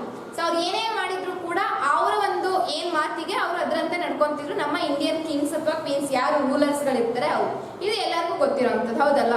ನಂತರ ಏನಾಗುತ್ತೆ ಅಂತಂದ್ರೆ so they after several years ಏನಾಗುತ್ತೆ ಅಂತಂದ್ರೆ ಸೊ ಅವರಿಗೇನೆ ರಿಯಲೈಸೇಷನ್ ಆಗುತ್ತೆ, so this is not going to happen, this is not fair ಅಂತ ಅಂದ್ಬಿಡಿ. ಸೊ ಏನಾಗುತ್ತೆ ಅಂತಂದ್ರೆ 1857 as he said it is called as first war of Indian independence ಅಂತ ಅಂತೀವಿ. ಅಂದ್ರೆ ಇಲ್ಲಿ ಫಸ್ಟ್ ಬರೋ ಅಂತದ್ದು ಈಗ ಸಿಪಾಯಿ ಮ್ಯೂಟಿನಿ ಅಂತ ರಿವೋಲ್ಟ್ ಆಗುವಂಥದ್ದು, ಹೌದಲ್ವಾ? ಕೇವಲ ಸಿಪಾಯಿ ಮ್ಯೂಟಿನಿ ಒಂದೇ ಒಂದು ಆಗೋದ 1857 ಅಲ್ಲಿ? ನೋ, ಸೆವೆರಲ್ ಸ್ಟೇಟ್ಸ್, ಸೆವೆರಲ್ ಪ್ರದೇಶಗಳಲ್ಲಿ ಹಲವಾರು ರೀತಿಯಾದಂತಹ ಒಂದು ಏನ್ ಹೇಳ್ಬೋದು ಮೂವ್ಮೆಂಟ್ಸ್ ಗಳು ನಡೆಯುತ್ತೆ. ಹಾಗೇನೆ ಅಲ್ಲಿ ರಿವೋಲ್ಟ್ಸ್ ಗಳು ಸ್ಟಾರ್ಟ್ ಆಗುತ್ತೆ. ರಿವೋಲ್ಟ್ಸ್ ಅಂತಂದ್ರೆ ಬ್ರಿಟಿಷರ್ಸ್ ವಿರುದ್ಧ ದಂಗೆ ಇಡುವಂಥದ್ದು, ಗೊತ್ತಾಗ್ತಿದ್ಯಾ? ಸೊ ಹಲವಾರು ಪ್ರದೇಶಗಳಲ್ಲಿ ಕೇವಲ ಸಿಪಾಯಿ ಮ್ಯೂಟಿನಿ ಮಾತ್ರ ಅಲ್ಲ ನಡೆಯುವಂಥದ್ದು, ಹಲವಾರು ರೀಜನ್ಸ್ ಗಳಲ್ಲಿ ಹಲವಾರು ರೀತಿಯಾದಂತಹ ಒಂದು ದಂಧೆಗಳು ಹೇಳೋದಕ್ಕೆ ಸ್ಟಾರ್ಟ್ ಆಗುತ್ತೆ. ಯಾಕೆ ಅಂತಂದ್ರೆ ಕೆಲವೊಂದು ರೀಜನ್ಸ್ ಗಳಲ್ಲಿ ಬ್ರಿಟಿಷರ್ಸ್ ಏನ್ ಮಾಡ್ತಾರೆ, ಅವರ ಆಧಿಪತ್ಯವನ್ನ ಇನ್ನೂ ಹೆಚ್ಚು ಮಾಡ್ಕೊಳ್ಳೋದಕ್ಕೆ ನೋಡ್ತಾರೆ. ಅಂದ್ರೆ ಈಗ ಫಾರ್ ಎಕ್ಸಾಂಪಲ್ ಹೈದರಾಬಾದಿಗೆ ಬಂದಾಗ ನವಾಬ್ಗಳಾಗಿರ್ಬೋದು, ಸೊ ನಿಜಾಮ್, ಲೈಕ್ ಈ ರೀತಿ ಅವ್ರನ್ನೆಲ್ಲ ಏನ್ ಮಾಡ್ತಾರೆ ಅಂತಂದ್ರೆ ಅವರಿಗೆ ಬೇಕಾದಂತಹ ಪೀಪಲ್ಸ್ ಗಳನ್ನ, ರೂಲರ್ಸ್ ಗಳನ್ನ ಸೊ ಅವರು ಆ ಒಂದು ಜಾಗದಲ್ಲಿ ಕೂಸೋದಕ್ಕೆ ನೋಡ್ತಾರೆ. ಅಂದ್ರೆ ಅಲ್ಲಿ ಇದ್ದಂತಹ ಅವ್ರನ್ನ ತೆಗೆದುಬಿಟ್ಟು. ಸೊ ಇದೆಲ್ಲವೂ ಕೂಡ ಅಲ್ಲಿ ಆಳ್ವಿಕೆ ಮಾಡ್ತಿದ್ದಂತಹ ಮೊದಲಿಂದನೂ ಏನ್ ಆಳ್ವಿಕೆ ಮಾಡ್ಕೊಂಡು ಬಂದಿರ್ತಾನೆ ಆ ರಾಜ್ಯಕ್ಕೆ ಸಹಿಸೋದಕ್ಕಾಗಲ್ಲ. ಅವ್ರು ಏನ್ ಮಾಡ್ತಾರೆ, ಕಾನ್ಫಿಡರೆಸಿಯನ್ನ ಕ್ರಿಯೇಟ್ ಮಾಡ್ಕೊಂತಾರೆ. ಕಾನ್ಫಿಡರೆಸಿ ಅಂತಂದ್ರೆ ಗ್ರೂಪ್ ಅಷ್ಟೇನೆ. ಕಾನ್ಫಿಡರೆಸಿ ಅಂತಂದ್ರೆ ಈಗ ಒಂದು ಮೂರು ಸ್ಟೇಟ್, ಈಗ ಮರಾಠಾಸ್ ಆಗಿರ್ಬೋದು, ಹೈದರಾಲಿ, ಲೈಕ್ ಈ ರೀತಿಯಾಗಿ ಟೀಮ್ ಮಾಡ್ಕೊಳ್ಳೋದು, ಗ್ರೂಪ್ ಮಾಡ್ಕೊಂಡು ಸೊ ಅವ್ರ ವಿರುದ್ಧ, ಒಬ್ಬರ ವಿರುದ್ಧ ನಾವು ದಂಗೆ ಏನ್ ಹೇಳ್ತೀವಿ ಅದನ್ನ ನಾವು ಕಾನ್ಫಿಡರೆಸಿ ಅಂತ ಅಂತೀವಿ. So so that is grouping ಅಷ್ಟೇ ನಾವು ಅನ್ನುವಂಥದ್ದು. ಗ್ರೂಪ್ ಮಾಡ್ಕೊಂಡು ಷಡ್ಯಂತ್ರವನ್ನ ರಚಿಸುವಂಥದ್ದು, that is what we call confederacy ಅಂತ ಅಂತೀವಿ. ಸೊ ಈ ರೀತಿಯಾಗಿ ಅವರು ಮಾಡ್ಕೊಳ್ಳೋದಕ್ಕೆ ಸ್ಟಾರ್ಟ್ ಮಾಡ್ತಾರೆ. That is one reason. Next ಇನ್ನೊಂದು ಬಂದಾಗ ರೆವೆನ್ಯೂ ಸಿಸ್ಟಮ್, ಟ್ಯಾಕ್ಸೇಷನ್ ಅನ್ನ ಜಾಸ್ತಿ ಕೇಳ್ತಾರೆ. ಎಷ್ಟೊಂದು ಆ ಟೈಮ್ ನಲ್ಲಿ, ಸೊ ಈಗ ಬ್ಯಾಟಲ್ ಆಫ್ ಪಾಣಿಪತ್, ಈ ರೀತಿ ಹಲವಾರು ರೀತಿಯಾದಂತಹ ಬ್ಯಾಟಲ್ಸ್ ಗಳು ನಡೆಯುತ್ತೆ, ಗೊತ್ತಾಗ್ತಿದ್ಯಾ? ಸೊ ಈ ರೀತಿಯಾದಂತಹ ಬ್ಯಾಟಲ್ಸ್ ಗಳು ಅಂದ್ರೆ ಯುದ್ಧಗಳು ನಡೆದಾಗ ಏನಾಗುತ್ತೆ ಅಂತಂದ್ರೆ ಈಗ ಎಷ್ಟೊಂದು ರೀತಿಯಾದಂತಹ ಫೈನಾನ್ಷಿಯಲ್ ಲಾಸ್ ಗಳಾಗಿರುತ್ತೆ, ಹೌದಲ್ವಾ? ಹಾಗೇನೆ ಆವಾಗ ಫೆಮಿನೈನ್ ಲಾಸ್ ಕೂಡ ಆಗುತ್ತೆ. ಫೆಮಿನೈನ್ ಅಂತಾನೆ ಈ ಡ್ರಾಟ್ಸ್ ಗಳು, ಗೊತ್ತಾಗ್ತಿದ್ಯಾ, ಫ್ಲಡ್, ಈ ರೀತಿಯಾಗ್ಲೂ ಕೂಡ ಆಗಿಯೂ ಕೂಡ ಹಲವಾರು ರೀತಿಯಾದಂತಹ ಲಾಸ್ ಗಳನ್ನ ಅವರು ಫೇಸ್ ಮಾಡ್ತಿದ್ದಾರೆ. ಇಂತಹ ಟೈಮಲ್ಲೂ ಕೂಡ ಏನ್ ಮಾಡ್ತಾರೆ ಅಂತಂದ್ರೆ ಅವರು ರೆವೆನ್ಯೂ ಅನ್ನ ಕೇಳೋದಕ್ಕೆ ಸ್ಟಾರ್ಟ್ ಮಾಡ್ತಾರೆ ಬ್ರಿಟಿಷರ್ಸ್ಗಳು, ಗೊತ್ತಾಗ್ತಿದ್ಯಲ್ಲ? ನಮಗೆ ಬೇಕೇ ಬೇಕು, ಇಲ್ಲ ಅಂತಂದ್ರೆ ಯು ಲೀವ್ ದಟ್ ಪ್ಲೇಸ್ ಅಂತಂದ್ರೆ ಆ ಒಂದು ಆಡಳಿತ ಏನಿದೆ ನೀನ್ ಮಾಡ್ತಿದ್ಯಾ ಅದನ್ನ ಕಂಪ್ಲೀಟ್ ಆಗಿ ನಮಗೆ ಹಸ್ತಾಂತರವಾಗಿ ಕೊಡು ಅಂತ ಅನ್ಬಿಡಿ. ದಿಸ್ ಈಸ್ ಒನ್ ರೀಸನ್ ಅಂತ ಇನ್ನೊಂದನ್ನ ಹೇಳ್ಬೋದು. ಇನ್ನೊಂದು ಕಡೆ ನಾವು ನೋಡಿದಾಗ the famous thing Jhansi Rani Lakshmibai ಏನು, ಯಾವುದು? ಡಲ್ಹೌಸಿ ಪಾಲಿಸಿ ಗೊತ್ತಲ್ವಾ? ಡಾಕ್ಟ್ರಿನ್ ಆಫ್ ಲ್ಯಾಬ್ಸ್ ಕೇಳಿದಿರಾ? ಸೊ ಐ ಥಿಂಕ್ ಇದೆಲ್ಲರಿಗೂ ಕೂಡ ಗೊತ್ತಿರೋದು. ಡಾಕ್ಟ್ರಿನ್ ಆಫ್ ಲ್ಯಾಬ್ಸ್ ಅಂತ ಅಂತೀವಿ.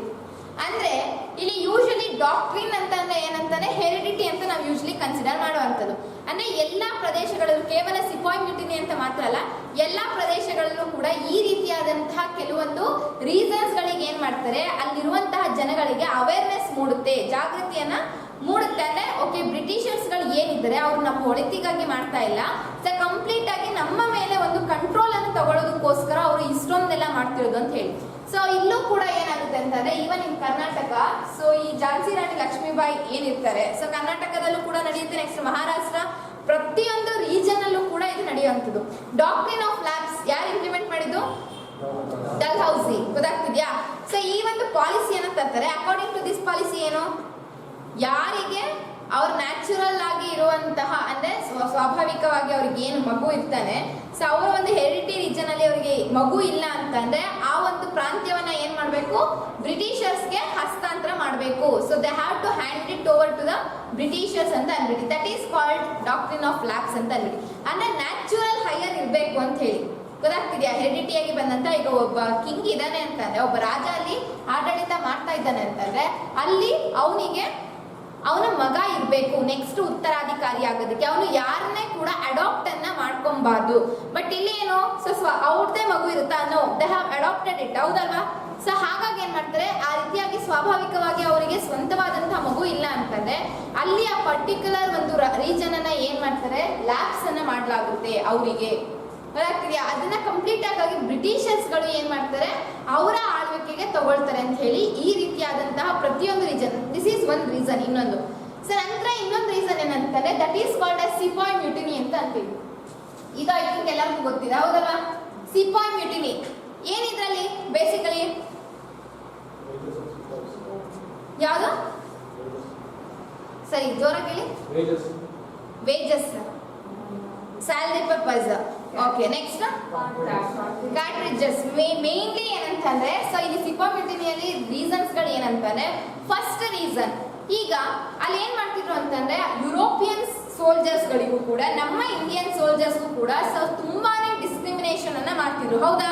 So may be in the form of salary ಕೊಡೋದ್ರಿಂದ ಇದ್ದು ಮತ್ತೆ ಪೊಸಿಷನ್ ವೈಸ್ ಕೂಡ ಪ್ರತಿಯೊಂದರಲ್ಲೂ ಕೂಡ ನಮ್ಮ ಇಂಡಿಯನ್ ಸೋಲ್ಜರ್ಸ್ ಗಳಿಗೆ ಯಾವಾಗ್ಲೂ ಕೂಡ ಕಡಿಮೆಯಲ್ಲಿ ಒಂದು ಸ್ಥಾನವನ್ನ ಕೊಡ್ತಿರೋ, ಹಾಗೆ ಸ್ಯಾಲರಿಯನ್ನು ಕೂಡ ಪ್ರಾಪರ್ ಆಗಿ ಕೊಡ್ತಿದ್ದಂಥದ್ದಿಲ್ಲ. ಸೊ ಇದು ಒಂದು ರೀಸನ್. ಇನ್ನೊಂದು ಏನಂತಂದ್ರೆ, ಯೂಶಲಿ ಇವಾಗ ಎಲ್ಲೇ ಯುದ್ಧ ಆದ್ರೂ ಕೂಡ, ಈಗ ಎಲ್ಲಾದ್ರೂ ಔಟ್ ಆಫ್ ದ ಕಂಟ್ರೀಸ್ಗಳಲ್ಲಿ ಅಥವಾ ತುಂಬಾ ಹೊರದೇಶಗಳಲ್ಲಿ ಸೊ ಯುದ್ಧ ನಡಿಬೇಕಾದ್ರೂ ಕೂಡ ಏನ್ ಮಾಡ್ತಿದ್ರು ಅಂತಂದ್ರೆ, ಇವರು ಸ್ಪೆಷಲಿ ಏನು ಸೋಲ್ಜರ್ಸ್ ಗಳಿರ್ತಾರೆ, ಯುರೋಪಿಯನ್ ಸೋಲ್ಜರ್ಸ್ ಗಳನ್ನ ಕಳಿಸ್ತಾ ಇರಲಿಲ್ಲ. So they use to call Indian soldiers ಗಳನ್ನ. ಅಂಡ್ ಇಲ್ಲಿ ಇಂಡಿಯನ್ ಸೋಲ್ಜರ್ಸ್ ಗಳಿಗೆ ಒಂದು ಅವರಿಗೆ ಸೂಪರ್ಸ್ಟಿಷನ್ ಬಿಲೀಫ್ ಅಥವಾ ಏನು ಗೊತ್ತಿಲ್ಲ, ಅವರಿಗೆ ಏನಿತ್ತು ಅಂತಂದ್ರೆ ಇವ್ರು ಅಕಸ್ಮಾತ್ ಏನಾದ್ರೂ ಸಮುದ್ರವನ್ನ ದಾಟಿ ಬೇರೆ ರೀಜನ್ಗೆ ಹೋದ್ರೆ ಅದು ಅವರ ಧರ್ಮಕ್ಕೆ ಏನು ಅವರು ಅಗೌರವ ಮಾಡಿದಾಗೆ, ಸೊನ್ನೆ ಮರ್ಯಾದೆ ಕೊಡದೆ ಇರೋ ಹಾಗೆ ಅಂತ ಅಂದ್ಬಿಟ್ಟು ಇವರ ಒಂದು ಬಿಲೀಫ್ ಇತ್ತು. ಅಂದ್ರೆ ಯೂಶಲಿ ಏನಂತಂದ್ರೆ, ಸೊ ಇವರು ಯಾವುದೇ ರೀತಿಯಾದಂತಹ ಸಮುದ್ರವನ್ನ ದಾಟುವಂತ ಇರ್ತಿರ್ಲಿಲ್ಲ. ಸೊ ಇವಾಗ ಹಿಂದಿನ ಕಾಲದಲ್ಲೆಲ್ಲ ನಾವು ನೋಡಿದ್ರೆ ಏನ್ ಪ್ಲೇನ್ಗಳಿತ್ತ? No, they use to take route by sea routes ಗಳನ್ನ ತಗೊಂಡು ಹೋಗ್ತಿದ್ರು. ಒಂದ್ ಕಡೆಯಿಂದ ಇನ್ನೊಂದು ಹೋಗ್ಬೇಕು ಅಂತಂದ್ರೆ ಸಿ ರೂಟ್ಸ್ ಗಳನ್ನ ಅವರು ಯೂಶಲಿ ಮಾಡ್ತಿದ್ದಂಥದ್ದು. ಇಲ್ಲಿ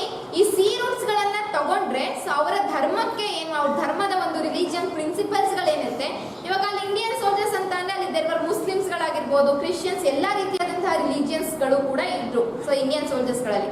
ಸೊ ಇವ್ರುಗಳಿಗೆ ಆ ರೀತಿಯಾದಂತಹ ಒಂದು ಫಾಲ್ಸ್ ಬಿಲೀಫ್ ಇತ್ತು. ಇವ್ರು ನಮ್ಮನ್ನೇ ಹೇಳ್ತಿದ್ದಾರೆ, ನಾವು ಈ ರೀತಿ ಮಾಡಕ್ ಹೋದ್ರೆ ನಮ್ಮ ರಿಲಿಜಿಯನ್ಸ್ಗಳಿಗೆ ವಿರುದ್ಧವಾಗಿ ನಾವು ನಡ್ಕೊಂಡಂಗೆ ಆಗುತ್ತೆ ಅಂತ ಹೇಳ್ಬಿಟ್ಟು ಇದು ಒಂದು ರೀಸನ್ ಇತ್ತು. ನಂತರ ದ ಮೇನ್ ರೀಸನ್ ಇಸ್ ಕಾರ್ಟ್ರಿಡ್ಜಸ್. ಕಾರ್ಟ್ರಿಡ್ಜಸ್ ಅಂತಾನೆ ಯೂಶಲಿ ಬಾಂಬ್ಸ್ಗಳಾಗಿರ್ಬೋದು, ಈ ರೀತಿ nuclear ವೆಪನ್ಸ್ಗಳಿಗೆ use ಮಾಡ್ತಿದ್ದಂಥದ್ದು.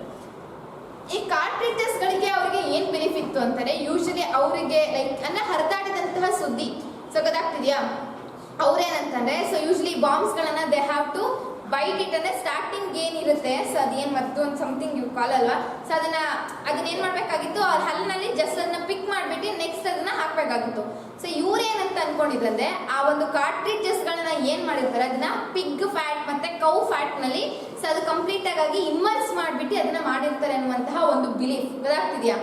So pig and ಕೌನ ಒಂದು ಫ್ಯಾಟ್ ನ ಕಂಟೆಂಟ್ ಯೂಸ್ ಮಾಡ್ಕೊಂಡು ಈ ಕಾರ್ಟ್ರಿಡ್ಜಸ್ ಗಳನ್ನ ಮಾಡಿ ನಮ್ಮ ರಿಲಿಜಿಯನ್ಸ್ ಗಳಿಗೆ ಇವ್ರು ಏನ್ ಮಾಡ್ತಿದ್ದಾರೆ, ಸೊ ಏನ್ ಮಾಡ್ತಿದ್ದಾರೆ, ನಮ್ಮ ಕೈಯಲ್ಲಿ ನಮ್ಮ ರಿಲಿಜಿಯನ್ಸ್ಗೆ ವಿರುದ್ಧವಾಗಿ ಹೋಗೋ ಹಾಗೆ ಮಾಡ್ತಿದ್ದಾರೆ ಅನ್ನುವಂಥ ಇಷ್ಟು ರೀಸನ್ಸ್ಗಳು ಯಾವುದಕ್ಕೆ ಸಿಪಾಯಿ ಮ್ಯೂಟಿನಿಗೆ ಅವರು ಎಡೆ ಮಾಡಿದ್ದು ಗೊತ್ತಾಗ್ತಿದೆ. These are some of the causes for sepoy mutiny ಅಂತ ಹೇಳ್ತೀವಿ.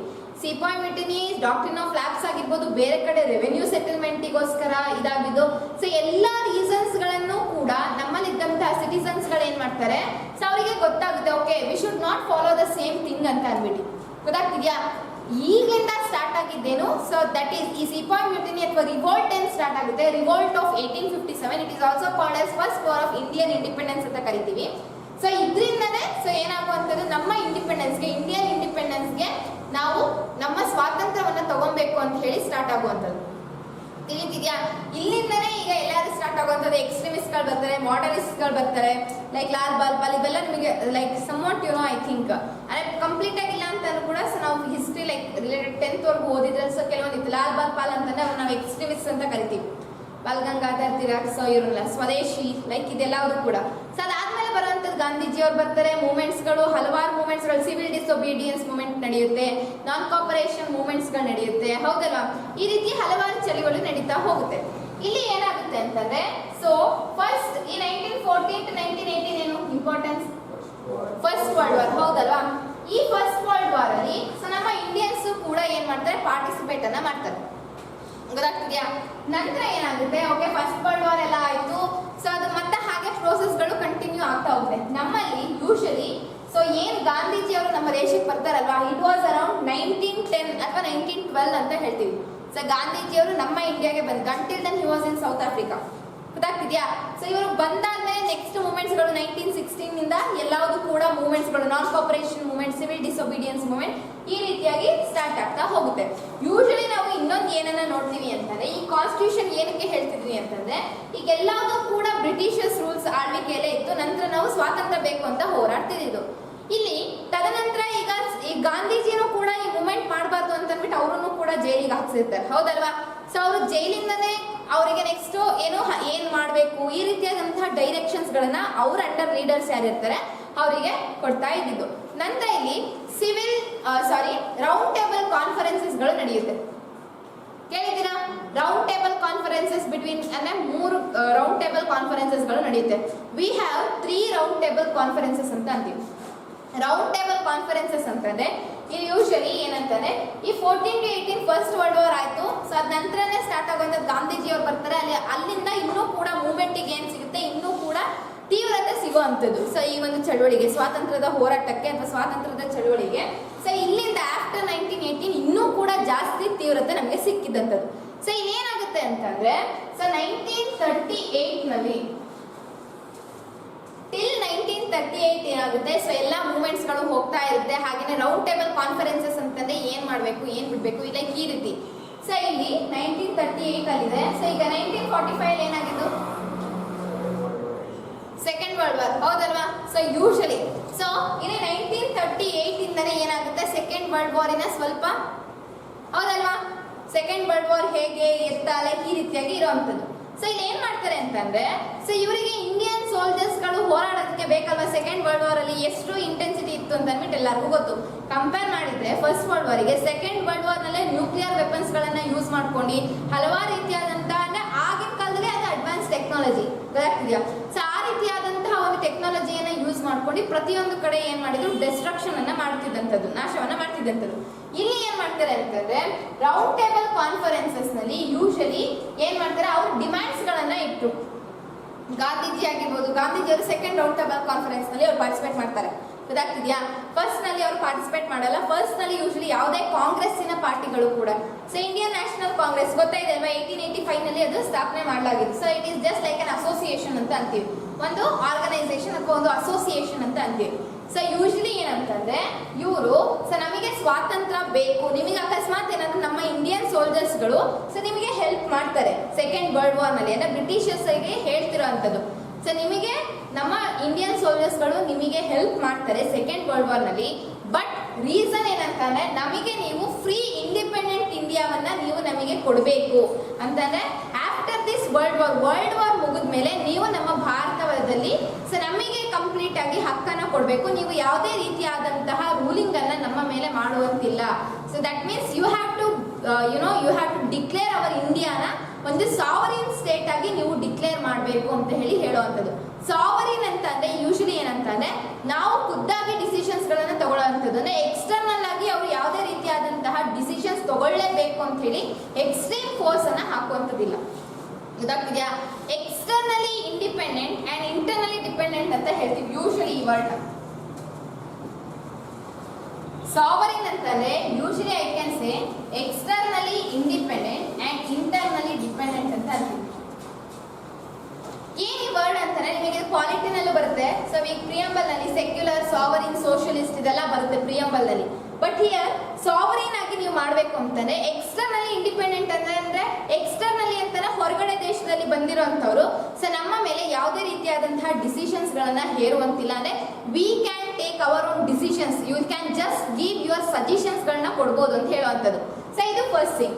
ನೆಕ್ಸ್ಟ್ ಇಸ್ ಇಂಟರ್ನಲಿ ಡಿಪೆಂಡೆಂಟ್ ಅಂತ ಅಂತೀವಿ. ಇಂಟರ್ನಲಿ ಅಂತಾನೆ ನಮ್ಮಲ್ಲಿ ನಾವು ಡಿಪೆಂಡ್ ಆಗುವಂಥದ್ದು. ಸೊ ಈಗ ಈಗ ಪ್ರೈಮ್ ಮಿನಿಸ್ಟರ್ ಇದ್ದಾರೆ, ಅವ್ರ ಕೌನ್ಸಿಲ್ ಆಫ್ ಮಿನಿಸ್ಟರ್ಸ್ ಗಳು ಏನ್ ಡಿಸಿಷನ್ಸ್ ಗಳು ಸಜೆಷನ್ಸ್ ಗಳನ್ನ ಕೊಡ್ತಾರೆ, ಸೊ ಆ ಡಿಸಿಷನ್ಸ್ ಗಳನ್ನ ತಗೊಂಡು ಸೊ ಈ ಡಿಸಿಷನ್ಸ್ ಗಳನ್ನ ತಗೊಳ್ಳುವಂಥದ್ದು. ಸೊ ಹಾಗಾಗಿ ಸಾವರಿನ್ ಅಂತಾರೆ ಯೂಶಲಿ ಯಾವುದೇ ರೀತಿಯಾದಂಥವರು ಅಥವಾ ಯಾವುದೇ ಒಂದು ಕಂಟ್ರಿ ಸಜೆಷನ್ಸ್ ಗಳನ್ನ ಕೊಡ್ಬೋದು, ಬಟ್ ಆ ಸಜೆಷನ್ಸ್ ಗಳನ್ನ ನಮ್ಮ ಮೇಲೆ ಹೇರುವಂತಿಲ್ಲ. They can not enforce it. ಗೊತ್ತಾಗ್ತಿದೆಯಾ? So that is sovereign, that is externally independent and internally dependent ಅಂತ ಹೇಳ್ತೀವಿ. ಈ ರೀತಿಯಾದಂತಹ ಬೇಡಿಕೆಗಳನ್ನ ಇಡ್ತಾರೆ ಸೊ ಬ್ರಿಟಿಷರ್ಸ್ಗೆ. ಹಾಗೇನೆ ಇನ್ನೊಂದು ಬೇಡಿಕೆಯನ್ನ ಇಡುವಂಥದ್ದು ಏನಂತಂದ್ರೆ ನಮ್ಮದು ಡೆಮೋಕ್ರೆಟಿಕ್ ಕಂಟ್ರಿ ಆಗಬೇಕು and we have to frame ಒಂದು ಕಾನ್ಸ್ಟಿಟ್ಯೂಷನ್ ಅನ್ನ ನಾವು ಫ್ರೇಮ್ ಮಾಡಬೇಕು ಅಂತ ಹೇಳಿ ಈ ರೌಂಡ್ ಟೇಬಲ್ ಕಾನ್ಫರೆನ್ಸಸ್ ನಲ್ಲಿ ಬ್ರಿಟಿಷರ್ಸರ ಮುಂದೆ ಏನು ಬೇಡಿಕೆಯನ್ನ ಇಡುವಂಥದ್ದು. ನೀವು ಇದೆಲ್ಲದನ್ನು ಫಾಲೋ ಮಾಡಿದ್ರೆ ನಂತರ ನಾವು ಕೂಡ ನಿಮಗೆ 1945 ಅಲ್ಲಿ ಏನು ವರ್ಲ್ಡ್ ವಾರ್ಗಳು ನಡೀತಾ ಇತ್ತು ಸೊ ಅದಕ್ಕೆ ನಮ್ಮ ಇಂಡಿಯನ್ ಸೋಲ್ಜರ್ಸ್ಗಳು ನಿಮ್ಮ ಜೊತೆ ಬಂದು ಹೆಲ್ಪ್ ಮಾಡ್ತಾರೆ ಅಂತ ಹೇಳಿ ಸೊ ಆವಾಗ ಬೇಡಿಕೆನ ಇಟ್ಟಿದಂಥದ್ದು. ಗೊತ್ತಾಗ್ತಿದ್ಯಾ? ಸೊ ಇಲ್ಲಿ ಬೇಸಿಕಲಿ 1938 ನಲ್ಲಿ ಏನ್ ಮಾಡ್ತಾರೆ, ಇಂಡಿಯನ್ ನ್ಯಾಷನಲ್ ಕಾಂಗ್ರೆಸ್ ಇದೆಯಲ್ಲ, ಸೊ ಇಂಡಿಯನ್ ನ್ಯಾಷನಲ್ ಕಾಂಗ್ರೆಸ್ ಅಥವಾ ಇಂಡಿಯನ್ ನ್ಯಾಷನಲ್ ಮೂವ್ಮೆಂಟ್ ನವರು ಕಾನ್ಸ್ಟಿಟ್ಯೂಯೆಂಟ್ ಅಸೆಂಬ್ಲಿಯನ್ನ ಫಾರ್ಮೇಶನ್ ಮಾಡಬೇಕು. ಯಾಕೆ ಈ ಕಾನ್ಸ್ಟಿಟ್ಯೂಯೆಂಟ್ ಅಸೆಂಬ್ಲಿಯನ್ನ ಫಾರ್ಮೇಶನ್ ಮಾಡಬೇಕು? ಟು ಫಾರ್ಮ್ ಕಾನ್ಸ್ಟಿಟ್ಯೂಷನ್ ಅನ್ನ ಫಾರ್ಮ್ ಅನ್ನ ಮಾಡೋದಕ್ಕೋಸ್ಕರ. ಗೊತ್ತಾಗ್ತಿದೆಯಲ್ಲ? ಸೊ ಕಾನ್ಸ್ಟಿಟ್ಯೂಯೆಂಟ್ ಅಸೆಂಬ್ಲಿಯನ್ನ ಫಾರ್ಮೇಶನ್ ಮಾಡಬೇಕು ಅಂತ ಹೇಳಿ ಇಂಡಿಯನ್ ನ್ಯಾಷನಲ್ ಕಾಂಗ್ರೆಸ್ 1938 ನಲ್ಲಿ ಬ್ರಿಟಿಷರ್ಸ್ಗೆ ಬೇಡಿಕೆ ಇರುತ್ತೆ. ಸೊ ಹಲವಾರು ರೀತಿಯಾದಂತಹ ಆಫರ್ಸ್ಗಳು ಬರುತ್ತೆ. ಗೊತ್ತಾಗ್ತದೆ, ಆಗಸ್ಟ್ ಆಫರ್ ಅಂತೀವಿ, ಸೈಮನ್ ಕಮಿಷನ್ ಅಂತ ಅಂತೀವಿ. ಈ ಸರ್ಟನ್ ಕಮಿಷನ್ಸ್ ಗಳು ಬರ್ತಾ ಹೋಗುತ್ತೆ. ಕೆಲವೊಂದು ಆಫರ್ಸ್ ಗಳಲ್ಲಿ like as I shed August offer ಅಂತ ಅಂದ್ಬಿಟ್ಟು ಸೊ ಇದೆಲ್ಲವೂ ಕೂಡ ನಿಮಗೆ ಹಿಸ್ಟ್ರಿನಲ್ಲಿ ಬರ್ತಾ ಹೋಗುತ್ತೆ. So just I am giving a brief back ground, ಹೇಗೆ ಇದು ಕಾನ್ಸ್ಟಿಟ್ಯೂಯೆಂಟ್ ಅಸೆಂಬ್ಲಿ ಇದೆಲ್ಲ ಬಂದಿದ್ದು ಅಂತ ಅಂದ್ಬಿಟ್ಟು. ಸೊ 1938 ನಲ್ಲಿ ಇಂಡಿಯನ್ ನ್ಯಾಷನಲ್ ಕಾಂಗ್ರೆಸ್ ಕಾನ್ಸ್ಟಿಟ್ಯೂಯೆಂಟ್ ಅಸೆಂಬ್ಲಿಯನ್ನ ಫಾರ್ಮೇಶನ್ ಮಾಡಬೇಕು. ಯಾಕೆ ಅಂತಂದ್ರೆ ಕಾನ್ಸ್ಟಿಟ್ಯೂಷನ್ ಅನ್ನ ಫ್ರೇಮ್ ಮಾಡೋದಕ್ಕೆ. ಯಾಕೆ ಈಗ ನೆಕ್ಸ್ಟ್ ನಮ್ಮ ಕಂಟ್ರಿ ಇಂಡಿಪೆಂಡೆಂಟ್ ಆಯ್ತು ಅಂತ ಅಂದ್ರೆ ಸೊ ಅಲ್ಲಿರುವಂತಹ ಒಂದು ಇಂಡಿಪೆಂಡೆಂಟ್ ಕಂಟ್ರಿಯಲ್ಲಿ ಇರುವಂತಹ ಸಿಟಿಸನ್ಸ್ ಗಳು ಯಾವ ರೂಲ್ಸ್ ಅನ್ನ ಫಾರ್ಮೇಶನ್ ಮಾಡಬೇಕು, ಆ ಇಂಡಿಪೆಂಡೆಂಟ್ ಆಗಿರುವಂತಹ ಕಂಟ್ರಿ ಯಾವ ರೀತಿಯಾದಂತಹ ಪ್ರಿನ್ಸಿಪಲ್ಸ್ ಗಳನ್ನ ಫಾಲೋ ಮಾಡಬೇಕು. ಗೊತ್ತಾಗ್ತಿದ್ಯಾ? ಇಂಡಿಯಾ ಅಂತಂದ್ರೆ ಅಲ್ಲಿರುವಂತಹ ಸೊಸೈಟಿ ಹೇಗಿರ್ಬೇಕು ತಿಳಿತಿದ್ಯಾ? ಸೊ ಈಗ ಯಾಕೆಂದ್ರೆ ಅವರೆಲ್ಲ ಬ್ರಿಟಿಷರ್ಸ್ ಕೈಲಿ ಇದ್ದಾಗ ಸೊ ಅವ್ರು ಎಲ್ಲಾ ರೀತಿಯಾದಂಥದ್ದನ್ನು ನೋಡಿದ್ರು. ಸೊ ಹಾಗಾಗಿ they realise no we should have a certain set of rules and regulations that should be adopted ಅಥವಾ that should be agreed by each and every citizen of the country as well as its administration ಅಂತ ಹೇಳ್ತೀವಿ. ಅಂದ್ರೆ so ಈಗ constitution ಅನ್ನ ನಾವು enforce ಮಾಡಿಬಿಟ್ಟು ಈ constitution ನಲ್ಲಿ ಬರ್ದಿರುವಂತಹ ಪ್ರತಿಯೊಂದು ರೂಲ್ಸ್ ಮತ್ತೆ ಆಬ್ಜೆಕ್ಟಿವ್ಸ್ ಗಳು ಏನಿರುತ್ತೆ ಆ ಪ್ರತಿಯೊಂದು ರೂಲ್ಸ್ ಅಂಡ್ ಆಬ್ಜೆಕ್ಟಿವ್ಸ್ ಗಳನ್ನು ಕೂಡ ಪ್ರತಿಯೊಬ್ಬ ಪ್ರಜೆಯೂ ಕೂಡ ಯಾರು ಭಾರತ ದೇಶದಲ್ಲಿ ಇರ್ತಾನೆ ಅವನು ಅದನ್ನ ಒಪ್ಕೊಬೇಕು. He should agree that. And also ಅಲ್ಲಿ ಯಾವ ಗೌರ್ಮೆಂಟ್ ಇರುತ್ತೆ ಅಥವಾ ಅಡ್ಮಿನಿಸ್ಟ್ರೇಷನ್ ಆಡಳಿತ ಇರುತ್ತೆ ಸೊ ಅದು ಈ ಕಾನ್ಸ್ಟಿಟ್ಯೂಷನ್ ಅನ್ನ ಫಾಲೋ ಮಾಡಲೇಬೇಕು. ಇಲ್ಲ ಅಂತಂದ್ರೆ ಅವನಿಗೆ ಸಿವಿಯರ್ ಆದಂತಹ ಪನಿಷ್ಮೆಂಟ್ ಅನ್ನ ಪ್ರೊವೈಡ್ ಮಾಡಬೇಕು ಅಂತ ಹೇಳುವಂಥದ್ದು. ಗೊತ್ತಾಗ್ತಿದ್ಯಾ? ಸೊ ಇದು ಬೇಸಿಕಲಿ ಏನಂತಂದ್ರೆ ಹೇಗೆ ಕಾನ್ಸ್ಟಿಟ್ಯೂಷನ್ ಫ್ರೇಮ್ ಆಗೋದಕ್ಕೆ ಸೊ ಲೈಕ್ ಎಲ್ಲವೂ ಕೂಡ ಇದಾಗಿದೆ. This is just historical back ground ಅಂತ ಅಂತೀವಿ. ಸೊ ಹಿಸ್ಟಾರಿಕಲ್ ಬ್ಯಾಕ್ ಗ್ರೌಂಡ್ ನಲ್ಲೇ ನೀವು ಆಕ್ಟ್ಸ್ ಗಳನ್ನ ನೋಡಿದ್ರಿ ಅಲ್ವಾ? ಸೊ ಯಾವುದು ಫಸ್ಟ್ 1773 ಅಲ್ಲಿ regulating act, pits India act, Indian councils acts ಅಂತ ಬರುತ್ತೆ. ನಂತರ ಗವರ್ಮೆಂಟ್ ಆಫ್ ಇಂಡಿಯಾ ಆಕ್ಟ್ ಅಂತ ಬರುತ್ತೆ, ಹೌದಲ್ವಾ? So there are certain things. ಇದು ಹಿಸ್ಟಾರಿಕಲ್ ಬ್ಯಾಕ್ ಗ್ರೌಂಡ್. ಇದು ಬಂದಾಗಲೇ ಕೂಡ so Pitt's India act regulating act ಯಾವ್ದ್ರಲ್ಲಿ ಬಂದಿದ್ದು? ಎಷ್ಟನೇ ಇಸ್ವಿನಲ್ಲಿ? 1773 ಅಲ್ಲಿ. ಬಟ್ ಈ 1773 ಅಲ್ಲಿ ರೆಗ್ಯುಲೇಟಿಂಗ್ ಆಕ್ಟ್ ಅಂತ ಏನ್ ಮಾಡುತ್ತೆ? ದೇ ರೆಗ್ಯುಲೇಟ್ ದ ಯಾವ್ದನ್ನ ರೆಗ್ಯುಲೇಟ್ ಮಾಡುವಂಥದ್ದು? ಅಡ್ಮಿನಿಸ್ಟ್ರೇಷನ್ ಗಳನ್ನ, ಟ್ಯಾಕ್ಸಸ್ ಗಳನ್ನ, ಮತ್ತೆ ಅಲ್ಲಿ ಏನು ಇಲ್ಲಿಗಲ್ ಪ್ರಾಕ್ಟೀಸಸ್ ಗಳು ಲೈಕ್ ಕರಪ್ಷನ್ಸ್ ಎಲ್ಲ ಆಗ್ತಿರುತ್ತೆ. ಸೊ ಅದನ್ನ ಎಲ್ಲದನ್ನು ಕೂಡ 1773 ಅಲ್ಲಿಂದ ಸ್ಟಾರ್ಟ್ ಮಾಡಿದ್ರು. ನಂತರ ನೀವು ನೋಡಿದ್ರೆ ಸೊ ಯೂಶಲಿ 1909 ಅಲ್ಲಿ ಒಂದು ರಿಫಾರ್ಮ್ ಬರುತ್ತೆ. ಇದು ಹೇಳಿದಾರಲ್ವಾ ಹಿಸ್ಟಾರಿಕಲ್ ಬ್ಯಾಕ್ ಗ್ರೌಂಡ್ ಅಲ್ಲಿ, ಯಾವುದು? ಮಾರ್ಲೆ ಮಿಂಟೋ ರಿಫಾರ್ಮ್ ಅಂತೀವಿ ಅಥವಾ ಮಿಂಟೋ ಮಾರ್ಲೆ ರಿಫಾರ್ಮ್ ಅಂತ ಅಂತೀವಿ. ಸೊ ಇದರಿಂದ ಈ ಕಾನ್ಸ್ಟಿಟ್ಯೂಷನ್ ಬಗ್ಗೆ ಲೆಜಿಸ್ಲೇಚರ್ ಆ ರೀತಿಯಾಗಿ ಸ್ಟಾರ್ಟ್ ಆಗ್ತಾ ಬಂದಿತ್ತು. ಗೊತ್ತಾಗ್ತಿದ್ಯಾ? ಇದೆಲ್ಲವೂ ಕೂಡ ಅವ್ರು ಬೇಡಿಕೆ ಇಡ್ತಾ ಸರ್ಟನ್ ಆಕ್ಟ್ಸ್ ಗಳಲ್ಲಿ ಮುಂದುವರಿತಾ ಬಂತು. ನಂತರ ಯಾವಾಗ ಸೆಕೆಂಡ್ ವರ್ಲ್ಡ್ ವಾರ್ ಬರುತ್ತೆ ಅವಾಗ ಅವರಿಗೆ ಇಂಡಿಯನ್ಸ್ ಗಳ ಒಂದು ಏನು ನೀಡ್ ಬೇಕಾಯಿತು. ಸೊ ಹಾಗಾಗಿ ಏನ್ ಮಾಡ್ತಾರೆ, ನಮ್ಮ ಇಂಡಿಯನ್ಸ್ ಗಳು ಕೂಡ ಅವರಿಗೆ ಸರ್ಟನ್ ರೆಸ್ಟ್ರಿಕ್ಷನ್ಸ್ ಗಳನ್ನ ಹಾಕುವಂಥದ್ದು ಅಥವಾ ಬೇಡಿಕೆನ ಇಡುವಂಥದ್ದು. ನೀವು ಇದನ್ನ ಫುಲ್ಫಿಲ್ ಮಾಡಿದ್ರೆ ನಾವು ಕೂಡ ನಿಮಗೆ ಹೆಲ್ಪ್ ಮಾಡ್ತೀವಿ ಅಂತ ಹೇಳಿ. ಸೊ ಸಿನ್ಸ್ 1938 ಅಲ್ಲಿ ಈ INC ಅನ್ನೋದು ಸೊ ಕಾನ್ಸ್ಟಿಟ್ಯೂಯೆಂಟ್ ಅಸೆಂಬ್ಲಿಯನ್ನ ಫಾರ್ಮೇಶನ್ ಮಾಡಬೇಕು ಅಂತ ಹೇಳಿ ಸೊ ಅವರು ಪ್ರಪೋಸಲ್ ಅನ್ನ ಇಟ್ಟಿದ್ದು.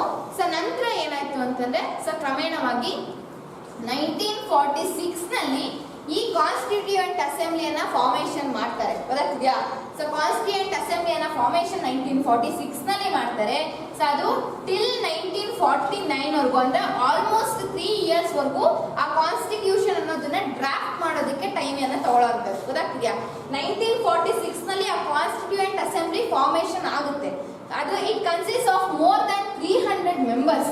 ಆ ಕಾನ್ಸ್ಟಿಟ್ಯೂಯೆಂಟ್ ಅಸೆಂಬ್ಲಿ ಏನ್ ಫಾರ್ಮೇಶನ್ ಆಗುತ್ತಲ್ವಾ so to draft a constitution ಅಂದ್ರೆ ಕಾನ್ಸ್ಟಿಟ್ಯೂಷನ್ ನ ರೆಡಿ ಮಾಡೋದಕ್ಕೆ ಯಾವ್ದೆಲ್ಲ ಸೆಟ್ಸ್ ಆಫ್ ಪ್ರಿನ್ಸಿಪಲ್ಸ್ ಇರಬೇಕು, ರೂಲ್ಸ್ ಗಳನ್ನ ಇಡಬೇಕು. ಸೊ ಇದೆಲ್ಲದನ್ನು ಇಡೋದಕ್ಕೋಸ್ಕರ ಏನು ಕಾನ್ಸ್ಟಿಟ್ಯೂಯೆಂಟ್ ಅಸೆಂಬ್ಲಿ ಫಾರ್ಮೇಶನ್ ಆಗುತ್ತೆ. ಸೊ ಈ ಕಾನ್ಸ್ಟಿಟ್ಯೂಯೆಂಟ್ ಅಸೆಂಬ್ಲಿಯಲ್ಲಿ there were more than 300 members ಗಳಿರ್ತಾರೆ. ಇವರೆಲ್ಲರೂ ಸೇರಿ ಸೊ ಟಿಲ್ 1949 ವರೆಗೂ ಆ ಕಾನ್ಸ್ಟಿಟ್ಯೂಷನ್ ಅನ್ನ ರೆಡಿ ಮಾಡ್ತಾರೆ. ನಂತರ Jan 26, 1950 ಅಲ್ಲಿ ಈ ಕಾನ್ಸ್ಟಿಟ್ಯೂಷನ್ ಅನ್ನುವಂಥದ್ದು ಇಂಪ್ಲಿಮೆಂಟ್ ಆಗುವಂಥದ್ದನ್ನ ಎನ್ಫೋರ್ಸ್ಮೆಂಟ್ ಗೆ ಬರುವಂಥದ್ದು. ತಿಳಿತಿದ್ಯಾ? So this is how the over all constitution and the constituent assembly took place. ಗೊತ್ತಾಗ್ತಿದ್ಯಾ? ಸೊ ಯಾಕಾದ್ರೂ ಏನಾದ್ರೂ ಡೌಟ್ ಇದೆಯಾ?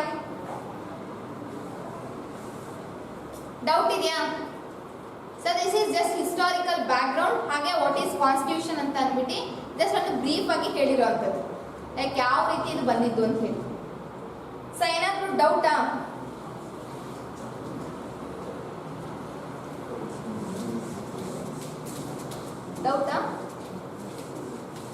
ಅರ್ಥ ಆಯ್ತಾ ಹೇಳಿದ್ದು? ಇಲ್ಲ ಏನಾದ್ರೂ ಕನ್ಫ್ಯೂಷನ್ ಲೈಕ್ ಆ ರೀತಿ? ಓಕೆ. ಇವಾಗ ಕಾನ್ಸ್ಟಿಟ್ಯೂಷನ್ ಇಂಪ್ಲಿಮೆಂಟ್ ಮಾಡಿದ್ರು ಅಂತಂದ್ರೆ ಸೊ ಲೈಕ್ ಯಾವ ರೀತಿ ಆಯ್ತು, ಲೈಕ್ ಅದ್ರ ಹಿಸ್ಟಾರಿಕಲ್ ಬ್ಯಾಕ್ ಗ್ರೌಂಡ್ ಎಲ್ಲ ಹೇಳಿದ್ವಿ, ಹೌದಲ್ವಾ? Then why do we need constitution? We have certain objectives ಗಳಿದೆ ವೈ ಅನ್ನೋದಕ್ಕೆ. ಸೊ ಅದು ಯಾವುದು?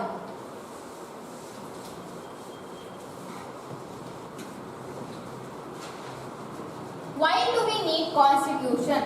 ಯಾಕೆ ನಮಗೆ ಕಾನ್ಸ್ಟಿಟ್ಯೂಷನ್ ಬೇಕು?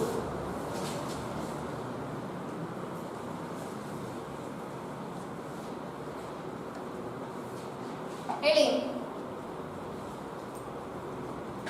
These are very important. These kind of questions ಗಳನ್ನ ನಾವು ಮೇನ್ಸ್ ನಲ್ಲಿ ಎಕ್ಸ್ಪೆಕ್ಟ್ ಮಾಡಬಹುದು. Why do we need constitution? ಯಾಕೆ ನಮಗೆ ಕಾನ್ಸ್ಟಿಟ್ಯೂಷನ್ ಬೇಕು? ಹೇಳಿ.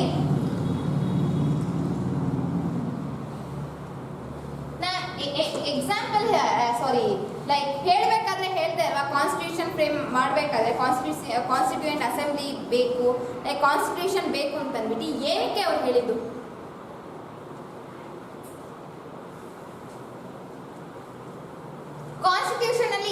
ಏನಿರುತ್ತೆ ಸರಿ ಕಾನ್ಸ್ಟಿಟ್ಯೂಷನ್ ಅಲ್ಲಿ ಏನಿರುತ್ತೆ ಇಟ್ಸ್ ಅ ರೂಲ್ ಬುಕ್ ಅಂತ ಅಂದ್ವಿ ಏನಿರುತ್ತೆ ಅದ್ರಲ್ಲಿ ರೂಲ್ಸ್ ಗಳು ತಾನೆ ಯೂಶಲಿ ಇರುವಂತದ್ದು ಕಾನ್ಸ್ಟಿಟ್ಯೂಷನ್ ಅಲ್ಲಿ ಅಂದ್ರೆ ಏನಂತಾನೆ ಸರ್ಟನ್ ಐಡಿಯಲ್ಸ್ ಅಂತಾನೆ ಪ್ರಿನ್ಸಿಪಲ್ಸ್ ಗಳು ಗೊತ್ತಾಗ್ತಿದೆಯಾ ತತ್ವಗಳು ಅಂತ ಹೇಳ್ಬೋದು ಪ್ರಿನ್ಸಿಪಲ್ಸ್ ಅಥವಾ ಲಾಸ್ ಗಳು ಅಥವಾ ರೂಲ್ಸ್ ಗಳು ಅಂತ ಅಂತೀವಿ ಹೌದಾ ಸೊ ಇಲ್ಲಿ ಯಾಕೆ why do we need constitution ಅಂತ ಅಂದ್ರೆ ದ ಫಸ್ಟ್ ಮೇನ್ ರೀಸನ್ ಯಾಕೆ ಅನ್ನೋದಕ್ಕೆ so in order to put certain ideals ಗಳಾಗಿರ್ಬೋದು ಅಥವಾ ಪ್ರಿನ್ಸಿಪಲ್ಸ್ ಗಳಾಗಿರ್ಬೋದು ರೂಲ್ಸ್ ಗಳಾಗಿರ್ಬೋದು ಅಥವಾ ರೆಗ್ಯುಲೇಷನ್ಸ್ ಗಳು ಎಲ್ಲವೂ ಕೂಡ ಒಟ್ಟಿಗೆ ಬರುವಂತದ್ದು ಈ ರೆಗ್ಯುಲೇಷನ್ಸ್ ಗಳನ್ನ ಹಾಕೋದಕ್ಕೋಸ್ಕರ ಯಾಕೆ ಅಂತಂದ್ರೆ ಟು ಡೆಪಿಕ್ಟ್ ಅಥವಾ to describe what kind of country it is ಅಂತ ಅನ್ಬಿಟ್ಟು I can say to describe what kind of country it is ಅಂತ ಅನ್ಬಿಟ್ಟು ಗೊತ್ತಾಗ್ತಿದ್ಯಾ ನಮಗೆ ಕಾನ್ಸ್ಟಿಟ್ಯೂಷನ್ ನಲ್ಲೇ ಸಿಗುತ್ತೆ ಅಂತಂದ್ರೆ ಯಾವ ರೀತಿಯಾದಂತಹ ದೇಶ ಅಂತ ಅನ್ಬಿಟ್ಟು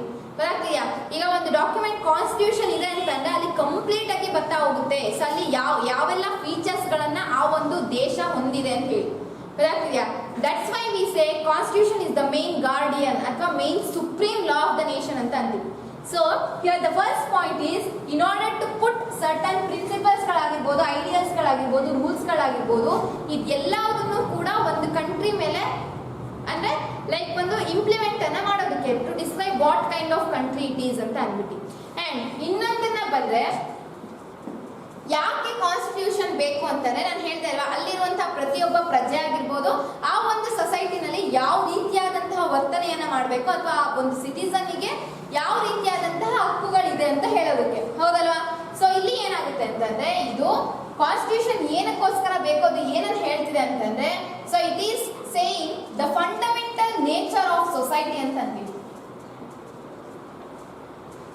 ಬೇಸಿಕ್ ಆಗಿ ಯಾವ ರೀತಿಯಾದಂತಹ ಸೊಸೈಟಿಯನ್ನ ಆ ಒಂದು ಕಂಟ್ರಿ ಹೊಂದಿದೆ ಅಂತ ಹೇಳಿ that is why we need constitution to know all these facts this is one more thing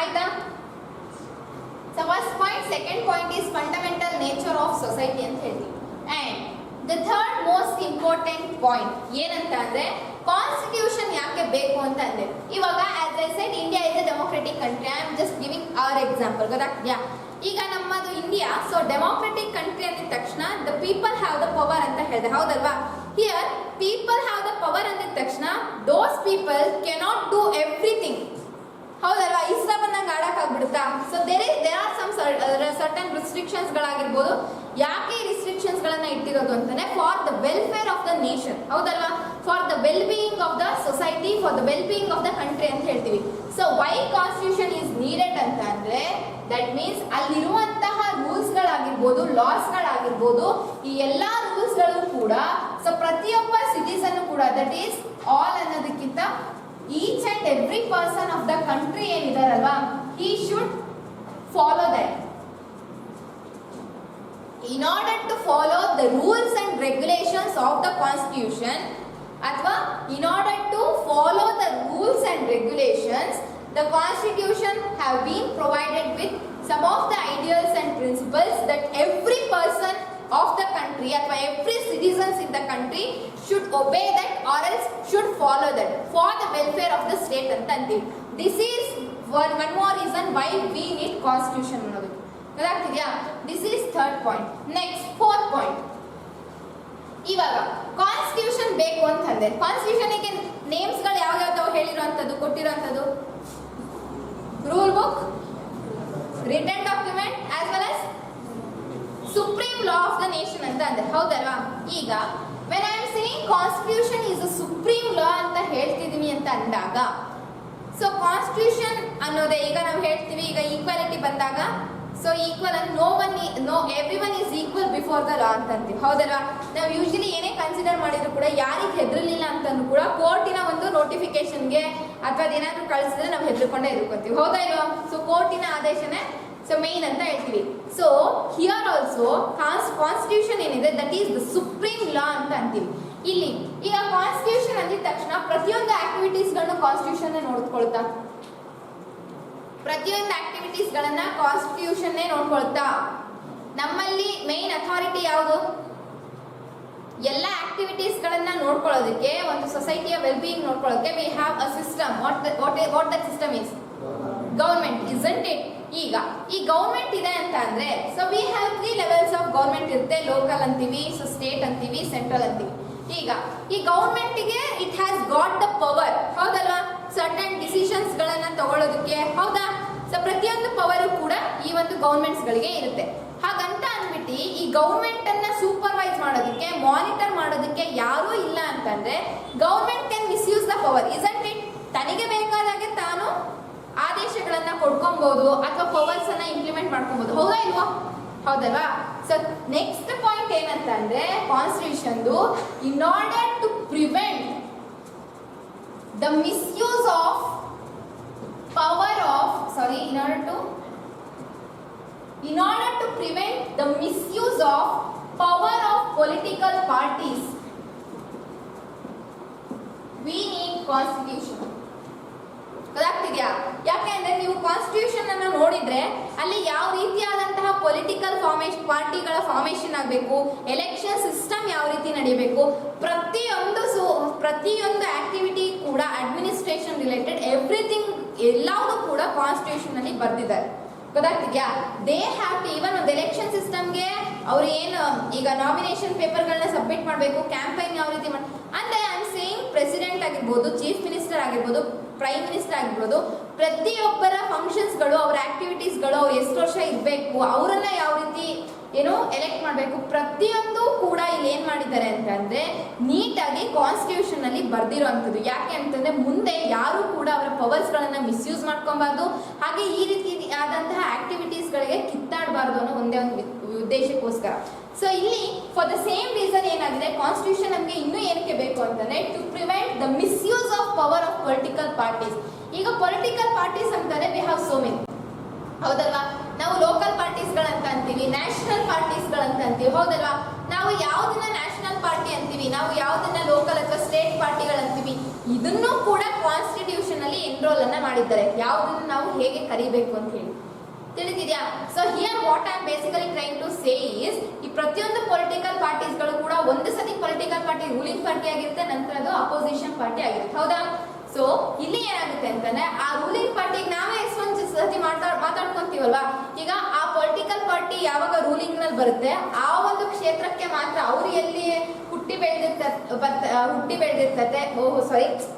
ಬೆಳೆದಿರ್ತಾರೆ ಅಥವಾ ಅವ್ರು ಏನಂತಂದ್ರೆ ಯೂಶಲಿ ಅವರ ಒಂದು ಕ್ಷೇತ್ರಕ್ಕೆ ಮಾತ್ರ ಹೆಚ್ಚಿನದಾದಂತಹ ಫಂಡ್ಸ್ ಗಳನ್ನ ಕೊಡ್ಕೊಂಡು ಡೆವಲಪ್ ಮಾಡೋದಕ್ಕೆ ನೋಡ್ತಿರ್ತಾರೆ, rather than the other regions ಅಂತ ಅಂತೀವಿ, ಹೌದಾ? ಸೊ ಇಲ್ಲಿ ಏನಂತಂದ್ರೆ ಅಂತಹ ಪೊಲಿಟಿಕಲ್ ಪಾರ್ಟೀಸ್ಗಳು ಅವರ ಪವರ್ ಅನ್ನ ಮಿಸ್ಯೂಸ್ ಮಾಡ್ಕೊಳ್ಳೋದನ್ನ ತಡೆಗಟ್ಟೋದಕ್ಕೆ ವಿ ನೀಡ್ ಕಾನ್ಸ್ಟಿಟ್ಯೂಷನ್. ಬಿಕಾಸ್ ಪ್ರತಿಯೊಂದು ರೂಲಿಂಗ್ ಪಾರ್ಟಿ ಅಥವಾ ಪ್ರತಿಯೊಂದು ಏನು ಪೊಲಿಟಿಕಲ್ ಪಾರ್ಟೀಸ್ಗಳು ರೂಲಿಗೆ ಅಥವಾ ಪವರಿಗೆ ಬಂದಾಗ ಅವ್ರ ಫಂಕ್ಷನ್ಸ್ಗಳು ಏನು ಅನ್ನೋದನ್ನ ನೀಟಾಗಿ ಕಾನ್ಸ್ಟಿಟ್ಯೂಷನ್ ನಲ್ಲಿ ಪ್ರಿಸ್ಕ್ರೈಬ್ ಅನ್ನ ಬರ್ದಿದ್ದಾರೆ. They have to follow it according. ತಿಳಿತಿದ್ಯಾ? So this is one more reason why we need constitution ಅಂತ ಅಂತೀವಿ. ಸೊ ನೆಕ್ಸ್ಟ್ ಇನ್ನೊಂದೇನಂತಂದ್ರೆ ಇವಾಗ we have certain forms of ಗೌರ್ಮೆಂಟ್ಗಳಿರುತ್ತೆ, ಅಥಾರಿಟಿಗಳಿರುತ್ತೆ, ಹೌದಲ್ವಾ? ಸೊ ಈಗ ಒಂದೊಂದು ಡಿಪಾರ್ಟ್ಮೆಂಟಿಗೆ ಒಂದೊಂದು ಕೆಲಸವನ್ನ ವಹಿಸಿರ್ತಾರೆ, ಹೌದಲ್ವಾ? ಸೊ ಇಲ್ಲಿ ಏನಕ್ಕೆ ನಮಗೆ ಕಾನ್ಸ್ಟಿಟ್ಯೂಷನ್ ಬೇಕು ಅಂತ ಅಂದ್ರೆ ಟು ಪ್ರಿವೆಂಟ್ ಇನ್ಜಸ್ಟಿಸ್ ಅಂತ ಅಂತೀವಿ, ಅಥವಾ to prevent the misuse of authority. ತಿಳಿದಿದ್ಯಾ? These are the important points. ನೀವು ನೋಟ್ಸ್ ಮಾಡ್ಕೊಬೇಕಾದ್ರು ನೀವು ಹಿಂಗೆ ಮಾಡ್ಕೊಬೇಕು, ಕುತ್ಕೊಂಡು ಎಲ್ಲ ಬರೆಯೋದಲ್ಲ. ದಟ್ಸ್ ವೈ ನೀವು NCERT ಓದಬಾರ್ದು ಅಂತ ಅಂದ್ಬಿಟ್ಟು that's why I am giving all these now it's. ಗೊತ್ತಾಗ್ತಿದ್ಯಾ? ಸೊ ಇಲ್ಲ ನನಗೆ ಇಷ್ಟೊಂದು ಹೇಳೋ ಅವಶ್ಯಕತೆ ಇಲ್ಲ, ನಾನು without using board I can just say and go. ಇಲ್ಲಿ to prevent injustice and the misuse of authority ಅಂತ ಅಲ್ಲಿ. ಈಗ ಅಥಾರಿಟಿ ಅಂತಂದ್ರೆ ನಾವು ಕೇವಲ ಸೆಂಟ್ರಲ್ ಗೌರ್ಮೆಂಟ್, ಸ್ಟೇಟ್ ಗೌರ್ಮೆಂಟ್ ಮಾತ್ರ ಅನ್ನಲ್ಲ, ಹೌದಾ? ಅಥಾರಿಟಿ ಅಂತಂದ್ರೆ if you go to some institution, if you go to some working place, even that is one authority, ಹೌದಲ್ವಾ? ನಾವೆಲ್ಲೇ ಹೋದ್ರೂ ಕೂಡ ನಮ್ಗಿಂತ ಏನೋ ಒಂದು ಹೈಯರ್ ಅಥಾರಿಟಿ ಇರುತ್ತೆ, ಹೌದಾ? Whether you go to job, whether you go to some place to learn, so ಪ್ರತಿಯೊಂದರಲ್ಲೂ ಕೂಡ ವಿ ಹ್ಯಾವ್ ಹೈಯರ್ ಅಥಾರಿಟಿ ಅನ್ನೋದು ಇದ್ದೇ ಇರುತ್ತೆ. ಅಂತಹ ಹೈಯರ್ ಅಥಾರಿಟಿ ನಮ್ಮ ಮೇಲೆ ಎಕ್ಸ್ಪ್ಲಾಯ್ಟೇಷನ್, ದಟ್ ಈಸ್ ಶೋಷಣೆ ಮಾಡದೇ ಇರೋ ಹಾಗೆ ನೋಡ್ಕೊಳ್ಳೋದು ಕೂಡ. So it is bean enrolled in constitution. ಆ ರೀತಿ ಯಾವುದು ಮಾಡೋ ಹಾಗಿಲ್ಲ ಅಂತ ಹೇಳ್ಬಿಟ್ಟು If in case they do that, by misusing their power, we can directly approach the court. ಗೊತ್ತಾಗ್ತಿದ್ಯಾ? So that's why in order to prevent injustice ಅಥವಾ misuse of authorities, we need constitution ಅಂತ ಅಂತಾರೆ. ಸೊ ಯಾಕೆ ಅಂತಂದ್ರೆ ಪ್ರತಿಯೊಂದು ಆಕ್ಟಿವಿಟೀಸ್ಗಳ ಬಗ್ಗೆ ಪ್ರತಿಯೊಂದು state ಅಥವಾ central ನಲ್ಲಿ ಏನೇನು ಆಗಬೇಕು, ಯಾರ್ಯಾರ್ದು ಏನೇನು ಪವರ್, ಯಾವ ಯಾವ ಅಥಾರಿಟಿದು ಯಾವ್ಯಾವ ಪವರ್ ಇದೆ, ಪ್ರತಿಯೊಂದನ್ನು ಕೂಡ it is been enshrined in our constitution. ನಮ್ಮ ಕಾನ್ಸ್ಟಿಟ್ಯೂಷನ್ ಅಲ್ಲಿ ಪರ್ಟಿಕ್ಯುಲರ್ ಆಗಿ ಹೇಗೆ ಮಾಡಬೇಕು ಅನ್ನೋದೆಲ್ಲ ಬರ್ತಿದ್ದಾರೆ. So this is one thing. ಈಗ next one more thing is there why we need constitution ಅಂತ ಅಂದಿದ್ದೀವಿ. ಈಗ ನಾವು ಪಾರ್ಟಿಷನ್ ಅನ್ನ ಮಾಡ್ತಾರೆ, ಹೌದಾ? ನಮಗೆ ಆಫ್ಟರ್ ಇಂಡಿಪೆಂಡೆನ್ಸ್ ಪಾರ್ಟಿಷನ್ ನಡೆಯುತ್ತೆ, ಹೌದಾ ಇಲ್ವಾ? Pakistan, so that is East Bengal, so ಅದೆಲ್ಲದು ಪಂಜಾಬಲ್ಲೂ ಕೂಡ ಹಲವಾರು ಅಲ್ಲಿ ಕೂಡ ಪಾರ್ಟಿಷನ್ ಮಾಡ್ತಾರೆ. ಈ ರೀತಿಯಾಗಿ ಪಾರ್ಟಿಷನ್ಗಳು ಮಾಡ್ತಾರೆ. ಇಲ್ಲಿ ಪಾರ್ಟಿಷನ್ಸ್ಗಳು ನಡೆದಾಗ ಸೊ ನಮಗೆ ತಿಳಿದಿರೋ ಹಾಗೆ ಸೊ ಅದೆಲ್ಲ ಮೈನಾರಿಟೀಸ್ಗಳು ಇರ್ತಾರೆ, ಮೆಜಾರಿಟೀಸ್ಗಳು ಇರ್ತಾರೆ. ಇದು ಎಲ್ಲರಿಗೂ ಗೊತ್ತಿದೆ, ಹೌದಲ್ವಾ? ಹಿಂದೂಸ್, ಮುಸ್ಲಿಂ, ಸಿಖ್ಸ್, ಕ್ರಿಶ್ಚಿಯನ್, ಹೀಗೆ ಅದರಲ್ಲೂ ಕೂಡ ಮೆಜಾರಿಟಿಯಾಗಿ ನಾವು ಕಂಡು ಬರುವಂಥದ್ದು ಸೊ ಒಂದು ಹಿಂದೂಸ್ ಮತ್ತೆ ಮುಸ್ಲಿಮ್ಸ್ಗಳು ಕಂಪ್ಯಾರಿಟಿವ್ಲಿ ಬೇರೆ ರಿಲಿಜಿಯಸ್ಗಳನ್ನ ಕಂಪೇರ್ ಮಾಡಿದ್ರೆ ಇಲ್ಲಿ ಏನಾಗುತ್ತೆ ಅಂತಂದ್ರೆ ಸೊ ಇವ್ರು ಏನ್ ಮಾಡ್ತಾರೆ ಅಂತಂದ್ರೆ ಯಾವುದೇ ಒಂದು ಈಗಲೂ ಕೂಡ ಸೊ ಇದು ಇರುವಂತದ್ದು ಯಾಕೆ ಅಂತಂದ್ರೆ ಯಾವುದೇ ಒಂದು ಮೆಜಾರಿಟಿ ಆಗಿರುವಂತಹ ಗ್ರೂಪ್ ತನ್ನ ಒಂದು ಡಾಮಿನೇಷನ್ ಅನ್ನ ಅಂದ್ರೆ ನಾನೇ ಸುಪೀರಿಯರ್ ಅಂತ ಅಂದ್ಬಿಟ್ಟು ಅವರ ದಬ್ಬಾಳಿಕೆಯನ್ನ ಮೈನಾರಿಟಿ ಗ್ರೂಪ್ಸ್ ಗಳು ಯಾರಿರ್ತಾರೆ, ಇದು ಕೇವಲ ರಿಲಿಜಿಯನ್ ಓರಿಯೆಂಟೆಡ್ ಅಲ್ಲ, ಯಾವುದೇ ಆಗಿರ್ಬೋದು. So whether in the form of workplace ಅಲ್ಲಾದ್ರೂ ಆಗಿರ್ಬೋದು, ರಿಲಿಜಿಯನ್ ಮ್ಯಾಟರ್ ಅಲ್ಲಾದ್ರೂ ಆಗಿರ್ಬೋದು, ಕ್ಯಾಸ್ಟ್ ಮ್ಯಾಟರ್, ಸೊ ಎಲ್ಲ ಮ್ಯಾಟರ್ ಕೂಡ ಇದರಲ್ಲಿ ಇನ್ಕ್ಲೂಡ್ ಆಗುತ್ತೆ. ಬೇಸಿಕಲಿ ಯಾಕೆ ಕಾನ್ಸ್ಟಿಟ್ಯೂಷನ್ ನಮಗೆ ಬೇಕು ಅಂತಂದ್ರೆ to prevent the domination of majority group on minority ಅಂತ ಹೇಳ್ತೀವಿ. To prevent domination of majority group on minority group ಅಂತ ಅಂತೀವಿ, ಅಥವಾ minority peoples ಗಳ ಮೇಲೆ. ತಿಳಿದಿದೆಯಾ ಪಾಯಿಂಟ್ಸ್ ಗಳು? ವೈ ವಿ ನೀಡ್ ಕಾನ್ಸ್ಟಿಟ್ಯೂಷನ್ ಅಂತ ಹೇಳಿ this are very important. So ನೀವು ಇಷ್ಟನ್ನೇ ಇಟ್ಕೊಂಡು ಇದಕ್ಕೆ ಎಕ್ಸಾಂಪಲ್ ಕೊಡ್ತಾ you are complete 12.5 marks you can cover it 1.5 page.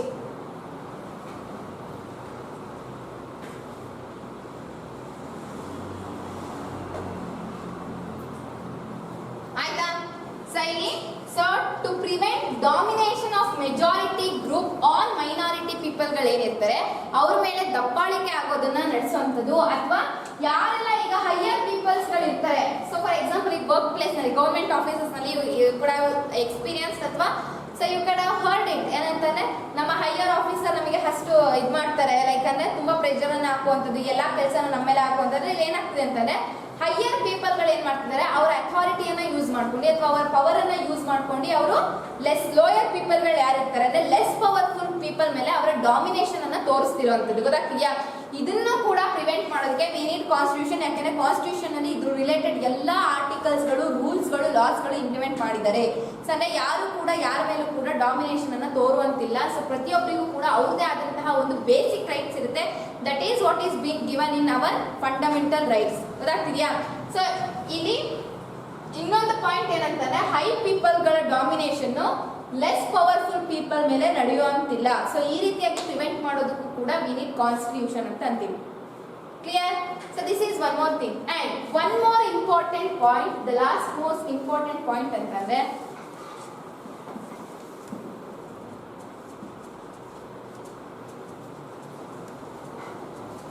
ಏನು? To safeguard ourselves. This is one most important point why we need constitution. ಯಾಕೆ ಅಂತಂದ್ರೆ ಇವಾಗ ಅಕಸ್ಮಾತ್ ನಮಗೆ ಏನೇ ಒಂದು like for example say I have said we have 6 fundamental rights ಅಂತ ಅಂದ್ಬಿಟ್ಟು, ಹೌದಲ್ವಾ? ನಮಗೆಲ್ಲರಿಗೂ ಕೂಡ 6 ಮೂಲಭೂತವಾಗಿರುವಂತ ಹಕ್ಕಿದೆ.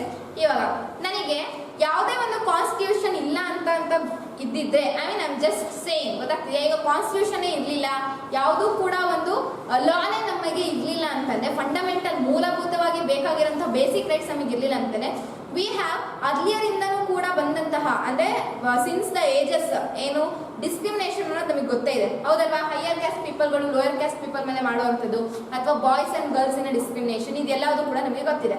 ಈಗ ಯಾವುದೇ ಕಾನ್ಸ್ಟಿಟ್ಯೂಷನ್ ನಲ್ಲಿ ಆ ಒಂದು ಫಂಡಮೆಂಟಲ್ ರೈಟ್ಸ್ ಇರಲಿಲ್ಲ ಅಂತ ಅಂದ್ರೆ ನಮಗೇನು right to equality may B in the form of employment ಆಗಿರ್ಬೋದು, ಆಪರ್ಚುನಿಟೀಸ್ ಆಗಿರ್ಬೋದು, ಡಿಸ್ಕ್ರಿಮಿನೇಷನ್, ಇದೆಲ್ಲದರಲ್ಲೂ ಕೂಡ ನಾವು ಹೋರಾಡೋದಕ್ಕಾಗ್ತಿತ್ತ? ನಾನು ಕೋರ್ಟಿಗೆ ಅಪ್ರೋಚ್ ಮಾಡಿ no it is been discriminated, ನನ್ನ ಡಿಸ್ಕ್ರಿಮಿನೇಷನ್ ಮಾಡ್ತಿದ್ದಾರೆ, ಐ ವಾಂಟ್ ಈಕ್ವಾಲಿಟಿ ಅಂತ ಅಂದ್ಬಿಟ್ಟು ನಾನು ಹೋಗ್ಬಿಟ್ಟು ಹೋರಾಡೋದಕ್ಕಾಗುತ್ತಾ? So they as the proof isn't it? ಎಲ್ಲೇ ಹೋದ್ರೂ ಅಷ್ಟೇ, ಹೆಂಗೆ ಹೇಳ್ತೀರಮ್ಮ ಇದು ಅಂತ ಅಂದ್ಬಿಟ್ಟು, ಹೌದಾ ಅಲ್ವಾ? ಸೊ ಬಟ್ ನಾವು ಇವಾಗ ಏನೇ ಈಗ ಟ್ರಾಫಿಕ್ ಪೊಲೀಸ್ನಲ್ಲಿ ಈವನ್ ಐ ಥಿಂಕ್ ಇವಾಗ ನಾವೆಲ್ಲಾದ್ರೂ ಕೂಡ ಅಂದರೆ ನಾನು ಹೇಳ್ತಿರೋದು ಲಾಸ್ಗಳು ಇಂಪ್ಲಿಮೆಂಟ್ ಆಗಿ ಕಾನ್ಸ್ಟಿಟ್ಯೂಷನ್ ಅಲ್ಲಿ ಇದೆ ಅಂತಂದ್ರೆ ಅಥವಾ ಆ ಒಂದು ಪರ್ಟಿಕ್ಯುಲರ್ ಲಾ ಸೊ ಈಗ ಅಸ್ತಿತ್ವದಲ್ಲಿದ್ದು ಸೊ ಅದು ನಮಗೆ ತಿಳಿದಿದೆ ಅಂತಂದ್ರೆ nobody has the right to touch us, ಹೌದಾ ಇಲ್ವಾ? ಸೊ ನಮಗೆ ಸ್ವಲ್ಪನಾದ್ರೂ ಕಾನೂನು ಗೊತ್ತಿದೆ. ಫಾರ್ ಎಕ್ಸಾಂಪಲ್ ಇವಾಗ ಅಂತಿರೋದು traffic police, just example I am giving, if we know then how we can save our selves ಅಂತ ಅಂದ್ಬಿಟ್ಟು. ಈಗ ಟ್ರಾಫಿಕ್ ಪೊಲೀಸ್ ಎಲ್ಲರಿಗೂ ನಿಮಗೆ ರಿಲೇಟೆಡ್ ಬೈಕ್ಸ್ ಎಲ್ಲ ಗೊತ್ತಿದೆ. ಈಗ ನಿಮ್ಮನ್ನ ಯಾವುದೋ ಒಂದು ಪ್ಲೇಸ್ ನಲ್ಲಿ ಹೆಲ್ಮೆಟ್ ಹಾಕಿಲ್ಲ ಅಂತ ಅಂದ್ಬಿಟ್ಟು ಹಿಡಿತಾರೆ, ಹೌದಾ? So they will give you a receipt, ಹೌದಲ್ವಾ? ನೀವು ಪೇ ಮಾಡಿರೋದು ಕೆಲವರು ಕೊಡ್ತಾರೆ, ಕೆಲವರು ಅವರೇ ಜೋಬಿಗೆ ದುಡ್ಡಾಕೊಂತಾರೆ. ಇದು ಮೋಸ್ಟ್ ಆಫ್ ದ ಕೇಸಸ್ ಅಲ್ಲಿ ನಡೆಯುವಂಥದ್ದು. ಈಗ ನೀವು ಒಂದ್ ಕಡೆ ಫೈನ್ ಅನ್ನ ಕಟ್ಟಿರ್ತೀರಾ, ಹೌದಾ? ಈಗ ನೀವು ನಿಮ್ಮ ಒಂದು ಅದೃಷ್ಟ ನಮ್ಮ ಅದೃಷ್ಟ ಕೆಟ್ಬಿಟ್ಟು ಸೊ 3 ಪ್ಲೇಸಸ್ ಅಲ್ಲಿ ಇನ್ನೂ ಕೂಡ ಟ್ರಾಫಿಕ್ ಪೊಲೀಸ್ನವ್ರು ನಿಮ್ಮನ್ನ ಇಟ್ಕೊಂಡು, ಗೊತ್ತಾಗ್ತಿದ್ಯಾ? Again they will let you ಹಾಗಂಗಿಲ್ಲ. ರೀಸನ್ ಹೇಳಿ. ಎಕ್ಸಾಕ್ಟ್ಲಿ. ನಾನು ಹೇಳ್ತಿರೋದು ಯಾಕೆ ಅಂತಂದ್ರೆ if we know what is law then we can fight for our right, ಹೌದಾ ಇಲ್ವಾ?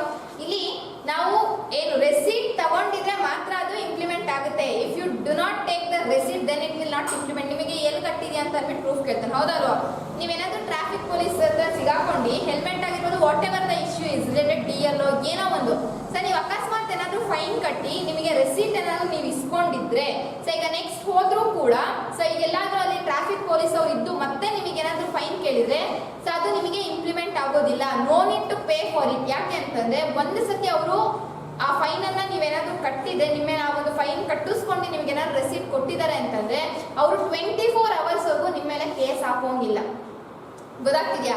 If they ask you still ನಿಮ್ಮ ಹತ್ರ ಇದು ಮಾಡಿದ್ರೆ you can move to the court ಮೇಲೆ ನೀವು ಅವ್ರ ವಿರುದ್ಧನೇ ಕೇಸ್ ಹಾಕ್ಬೋದು. Sir why I am saying ಇದು ಅಂತಾನೆ. ಬಟ್ ಈ ಯಾವಾಗ ಇದು ಇಂಪ್ಲಿಮೆಂಟ್ ಆಗುತ್ತೆ ಅಂತಾನೆ ನೀವು ಏನ್ ಪೇ ಮಾಡಿರ್ತೀರಲ್ವಾ 500 300 ವಾಟ್ ಎವರ್ ಇಟ್ ಈಸ್ ಏನು ಕಟ್ಟಿಬಿಟ್ಟು ನೀವು ಆ ರೆಸಿಟ್ ಅನ್ನ ಇಸ್ಕೊಬೇಕು. ಸೊ ಅವಾಗಲೇ ದಟ್ ವಿಲ್ ಬಿ ಇಂಪ್ಲಿಮೆಂಟೆಡ್. ಯಾಕೆಂದ್ರೆ ನಿಮಗೆ ಕಟ್ಟಿರೋಂಥ ಪ್ರೂಫ್ ನಿಮ್ಮ ಹತ್ರ ಇರುತ್ತೆ. ನೀವು ಯಾರಿಗೋ ಕೊಟ್ಬಿಟ್ಟು ರೆಸಿಟ್ ಕೊಟ್ಟಿಲ್ಲದೆ ನೀವು ಸುಮ್ಮನೆ ಹೋದ್ರೆ they will ask the proof isn't it, ಎಲ್ಲಿ ಕಟ್ಟಿದ್ದೀರಾ ತೋರಿಸಿ ಅಂತ ಅಂದ್ಬಿಟ್ಟು. ಸೊ ಇಲ್ಲಿ ನಿಮಗೆ ರೆಸಿಟ್ ಇತ್ತು ಅಂತಂದ್ರೆ he cannot put fine. So until 24 hours of time ವರೆಗೂ ಕೂಡ ನಿಮಗೆ ಅವನು ಫೈನ್ ಹಾಕೋಂಗಿಲ್ಲ. So why I am saying this ಅಂತಂದ್ರೆ ಸೊ ಎಲ್ಲದೂ ಕೂಡ ನಮಗೆ ರೂಲ್ಸ್ ಆಗಿರ್ಬೋದು, ರೆಗ್ಯುಲೇಷನ್ಸ್ ಗಳಿದ್ರೆ ನಮ್ಮ ವಿರುದ್ಧ ಯಾವುದೇ ಒಂದು ಎಕ್ಸ್ಪ್ಲಾಯ್ಟೇಷನ್ ನಡೆದ್ರೂ ಕೂಡ we can fight for it. ಗೊತ್ತಾಗ್ತಿದ್ಯಾ? ಇವಾಗ ಚೈಲ್ಡ್ ಲೇಬರ್ ಅಬೋಲಿಷ್ ಆಗಿದೆ, ಹೌದಲ್ವಾ? ಈಗ ಅದೇನೇ ಈಗ ಮಾಡ್ತಿದ್ರೆ ಸ್ಟಿಲ್ ಕೆಲವೊಂದ್ ಕಡೆ ಇದೆ, ಹೋಟೆಲ್ಸ್ ಗಳಾಗಿರ್ಬೋದು ಅಥವಾ ಥಿಯೇಟರ್ಸ್ಗಳು ಕೆಲವೊಂದ್ ಕಡೆ ನೋಡಿದಾಗ ಸ್ಟಿಲ್ ಚೈಲ್ಡ್ಸ್ ಆರ್ ವರ್ಕಿಂಗ್. ಗೊತ್ತಾಗ್ತಿದ್ಯಾ? ಅಂಡರ್ ದ ಏಜ್ ಆಫ್ 14 ಅಂತ ಹೇಳ್ತೀವಿ. ಈಗ ನಮಗೆ ಗೊತ್ತಿದೆ ಅಂತ ಅಂದಾಗ so it is been enshrined in constitution, ಹೌದಲ್ವಾ? ರೈಟ್ ಅಗೇನ್ಸ್ಟ್ ಎಕ್ಸ್ಪ್ಲಾಯ್ಟೇಷನ್ ಅನ್ನುವಂಥ ಫಂಡಮೆಂಟಲ್ ರೈಟ್ ಏನಿದೆ ಅದರಲ್ಲಿ ಹ್ಯೂಮನ್ ಟ್ರಾಫಿಕಿಂಗ್ ಅನ್ನ ಅಬೋಲಿಷನ್ ಮಾಡಿ ಅಂದ್ರೆ ಅದು ತಪ್ಪು ಅಂತ ಹೇಳಿದ್ದಾರೆ. ಹಾಗೆಯೇ ಚೈಲ್ಡ್ ಲೇಬರ್ ತಪ್ಪು ಅಂತ ಕೂಡ ಹೇಳಿರೋದು ರೈಟ್ ಅಗೇನ್ಸ್ಟ್ ಎಕ್ಸ್ಪ್ಲಾಯ್ಟೇಷನ್ ಅಲ್ಲಿ, ದಟ್ ಈಸ್ ಶೋಷಣೆಯಲ್ಲಿ. ಸೊ ಇಲ್ಲಿ ಏನಾಗ್ತಿದೆ ಅಂತಾರೆ ಇದು ನಮಗೆ ತಪ್ಪು ಅಂತ ಗೊತ್ತಿದೆ. ಸೊ ಯಾವ್ದಾದ್ರು ಚೈಲ್ಡ್ ಹತ್ರ ಮಾಡ್ತಿದ್ದನ್ನ ಕಂಡು ಬಂದ್ರೆ so we can oppose it, ಹೌದಲ್ವಾ? ಯಾಕೆ ಅಂತಂದ್ರೆ we have our right, we can. ನಾನು ಏನಕ್ಕೆ ಹೇಳ್ತಿರೋದು ಇದು ಎಕ್ಸಾಂಪಲ್ಸ್ ಎಲ್ಲ ಕೊಟ್ಟಿ ಅಂತಂದ್ರೆ ಈ ಕಾನ್ಸ್ಟಿಟ್ಯೂಷನ್ ಏನ್ ಮಾಡ್ತಿದೆ ಅಂತಾನೆ ಯಾಕೆ ನಮಗೆ ಬೇಕು ಅಂತಂದ್ರೆ in order to safeguard our selves ಅಂತ ಅಂತೀನಿ.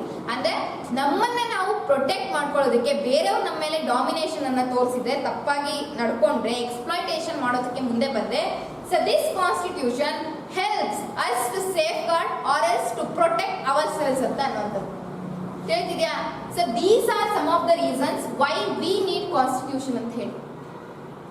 these points are very very important ನಿಮಗೆ, ಗೊತ್ತಾಗ್ತಿದ್ಯಾ? so first one is it puts certain ideals, principles ಅಥವಾ laws ಗಳು ಯಾಕೆ ಅಂತಂದ್ರೆ what kind of country we need ಅಂತ ಅನ್ನೋದಕ್ಕೆ we need certain first document ಬೇಕಲ್ವಾ? so ಅದನ್ನ ಮಾಡೋದಕ್ಕೆ we need constitution. ನಂತರ to describe what a fundamental nature of society it is ಅನ್ನೋದಕ್ಕೆ ನಮಗೆ ಬೇಕು. ಸೊ ನಂತರ each and every person of the country ಅಲ್ಲಿ certain rules ಗಳನ್ನ ಫಾಲೋ ಮಾಡೋದಕ್ಕೆ we need constitution. ನಂತರ ಯಾವುದೇ ಒಂದು ಪೊಲಿಟಿಕಲ್ ಪಾರ್ಟಿಗಳು ಆ ಪವರ್ ಅನ್ನ ಮಿಸ್ಯೂಸ್ ಮಾಡ್ಕೊಳ್ಳೋದನ್ನ ಪ್ರಿವೆಂಟ್ ಮಾಡೋದಕ್ಕೆ we need it. and also ಯಾವುದೇ ಒಂದು ಅಥಾರಿಟೀಸ್ ಗಳು ಅಥವಾ ಐ ಕ್ಯಾನ್ ಸೇ ಹೈಯರ್ ಅಥವಾ ಪವರ್ಫುಲ್ ಪೀಪಲ್ ಪೀಪಲ್ಗಳು ಲೆಸ್ ಪವರ್ಫುಲ್ ಪೀಪಲ್ಗಳ ಮೇಲೆ ಡಾಮಿನೇಷನ್ ತೋರಿಸೋದನ್ನ ಪ್ರಿವೆಂಟ್ ಮಾಡೋದಕ್ಕೆ so we need constitution and also to prevent injustice ಅಂದ್ರೆ ಅನ್ಯಾಯ ಆಗೋದನ್ನ ತಡೆಯೋದಕ್ಕೆ we need constitution and also majority ಗ್ರೂಪ್ಸ್ಗಳು ಮೈನಾರಿಟಿ ಗ್ರೂಪ್ಸ್ಗಳ ಮೇಲೆ ಡಾಮಿನೇಷನ್ ಅನ್ನ ಅಥವಾ ಸುಪೀರಿಯಾರಿಟಿ ತೋರಿಸೋದನ್ನ ತಡೆಯೋದಕ್ಕೆ we need constitution and last but not the least to safeguard ourselves or else to protect ourselves from the other exploitation or else the domination. We need constitution. Because of all these reasons we need a constitution that is a written document or else I can say the supreme law of the nation. That is why we need the supreme law of nation. I mean laws ಗಳು ಇದ್ರೂ ಕೂಡ ಆ loss ಗಳನ್ನ maintain ಮಾಡೋದಕ್ಕೆ ಅಥವಾ monitor ಮಾಡೋದಕ್ಕೆ we need another supreme law and that supreme law is called as constitution in our country.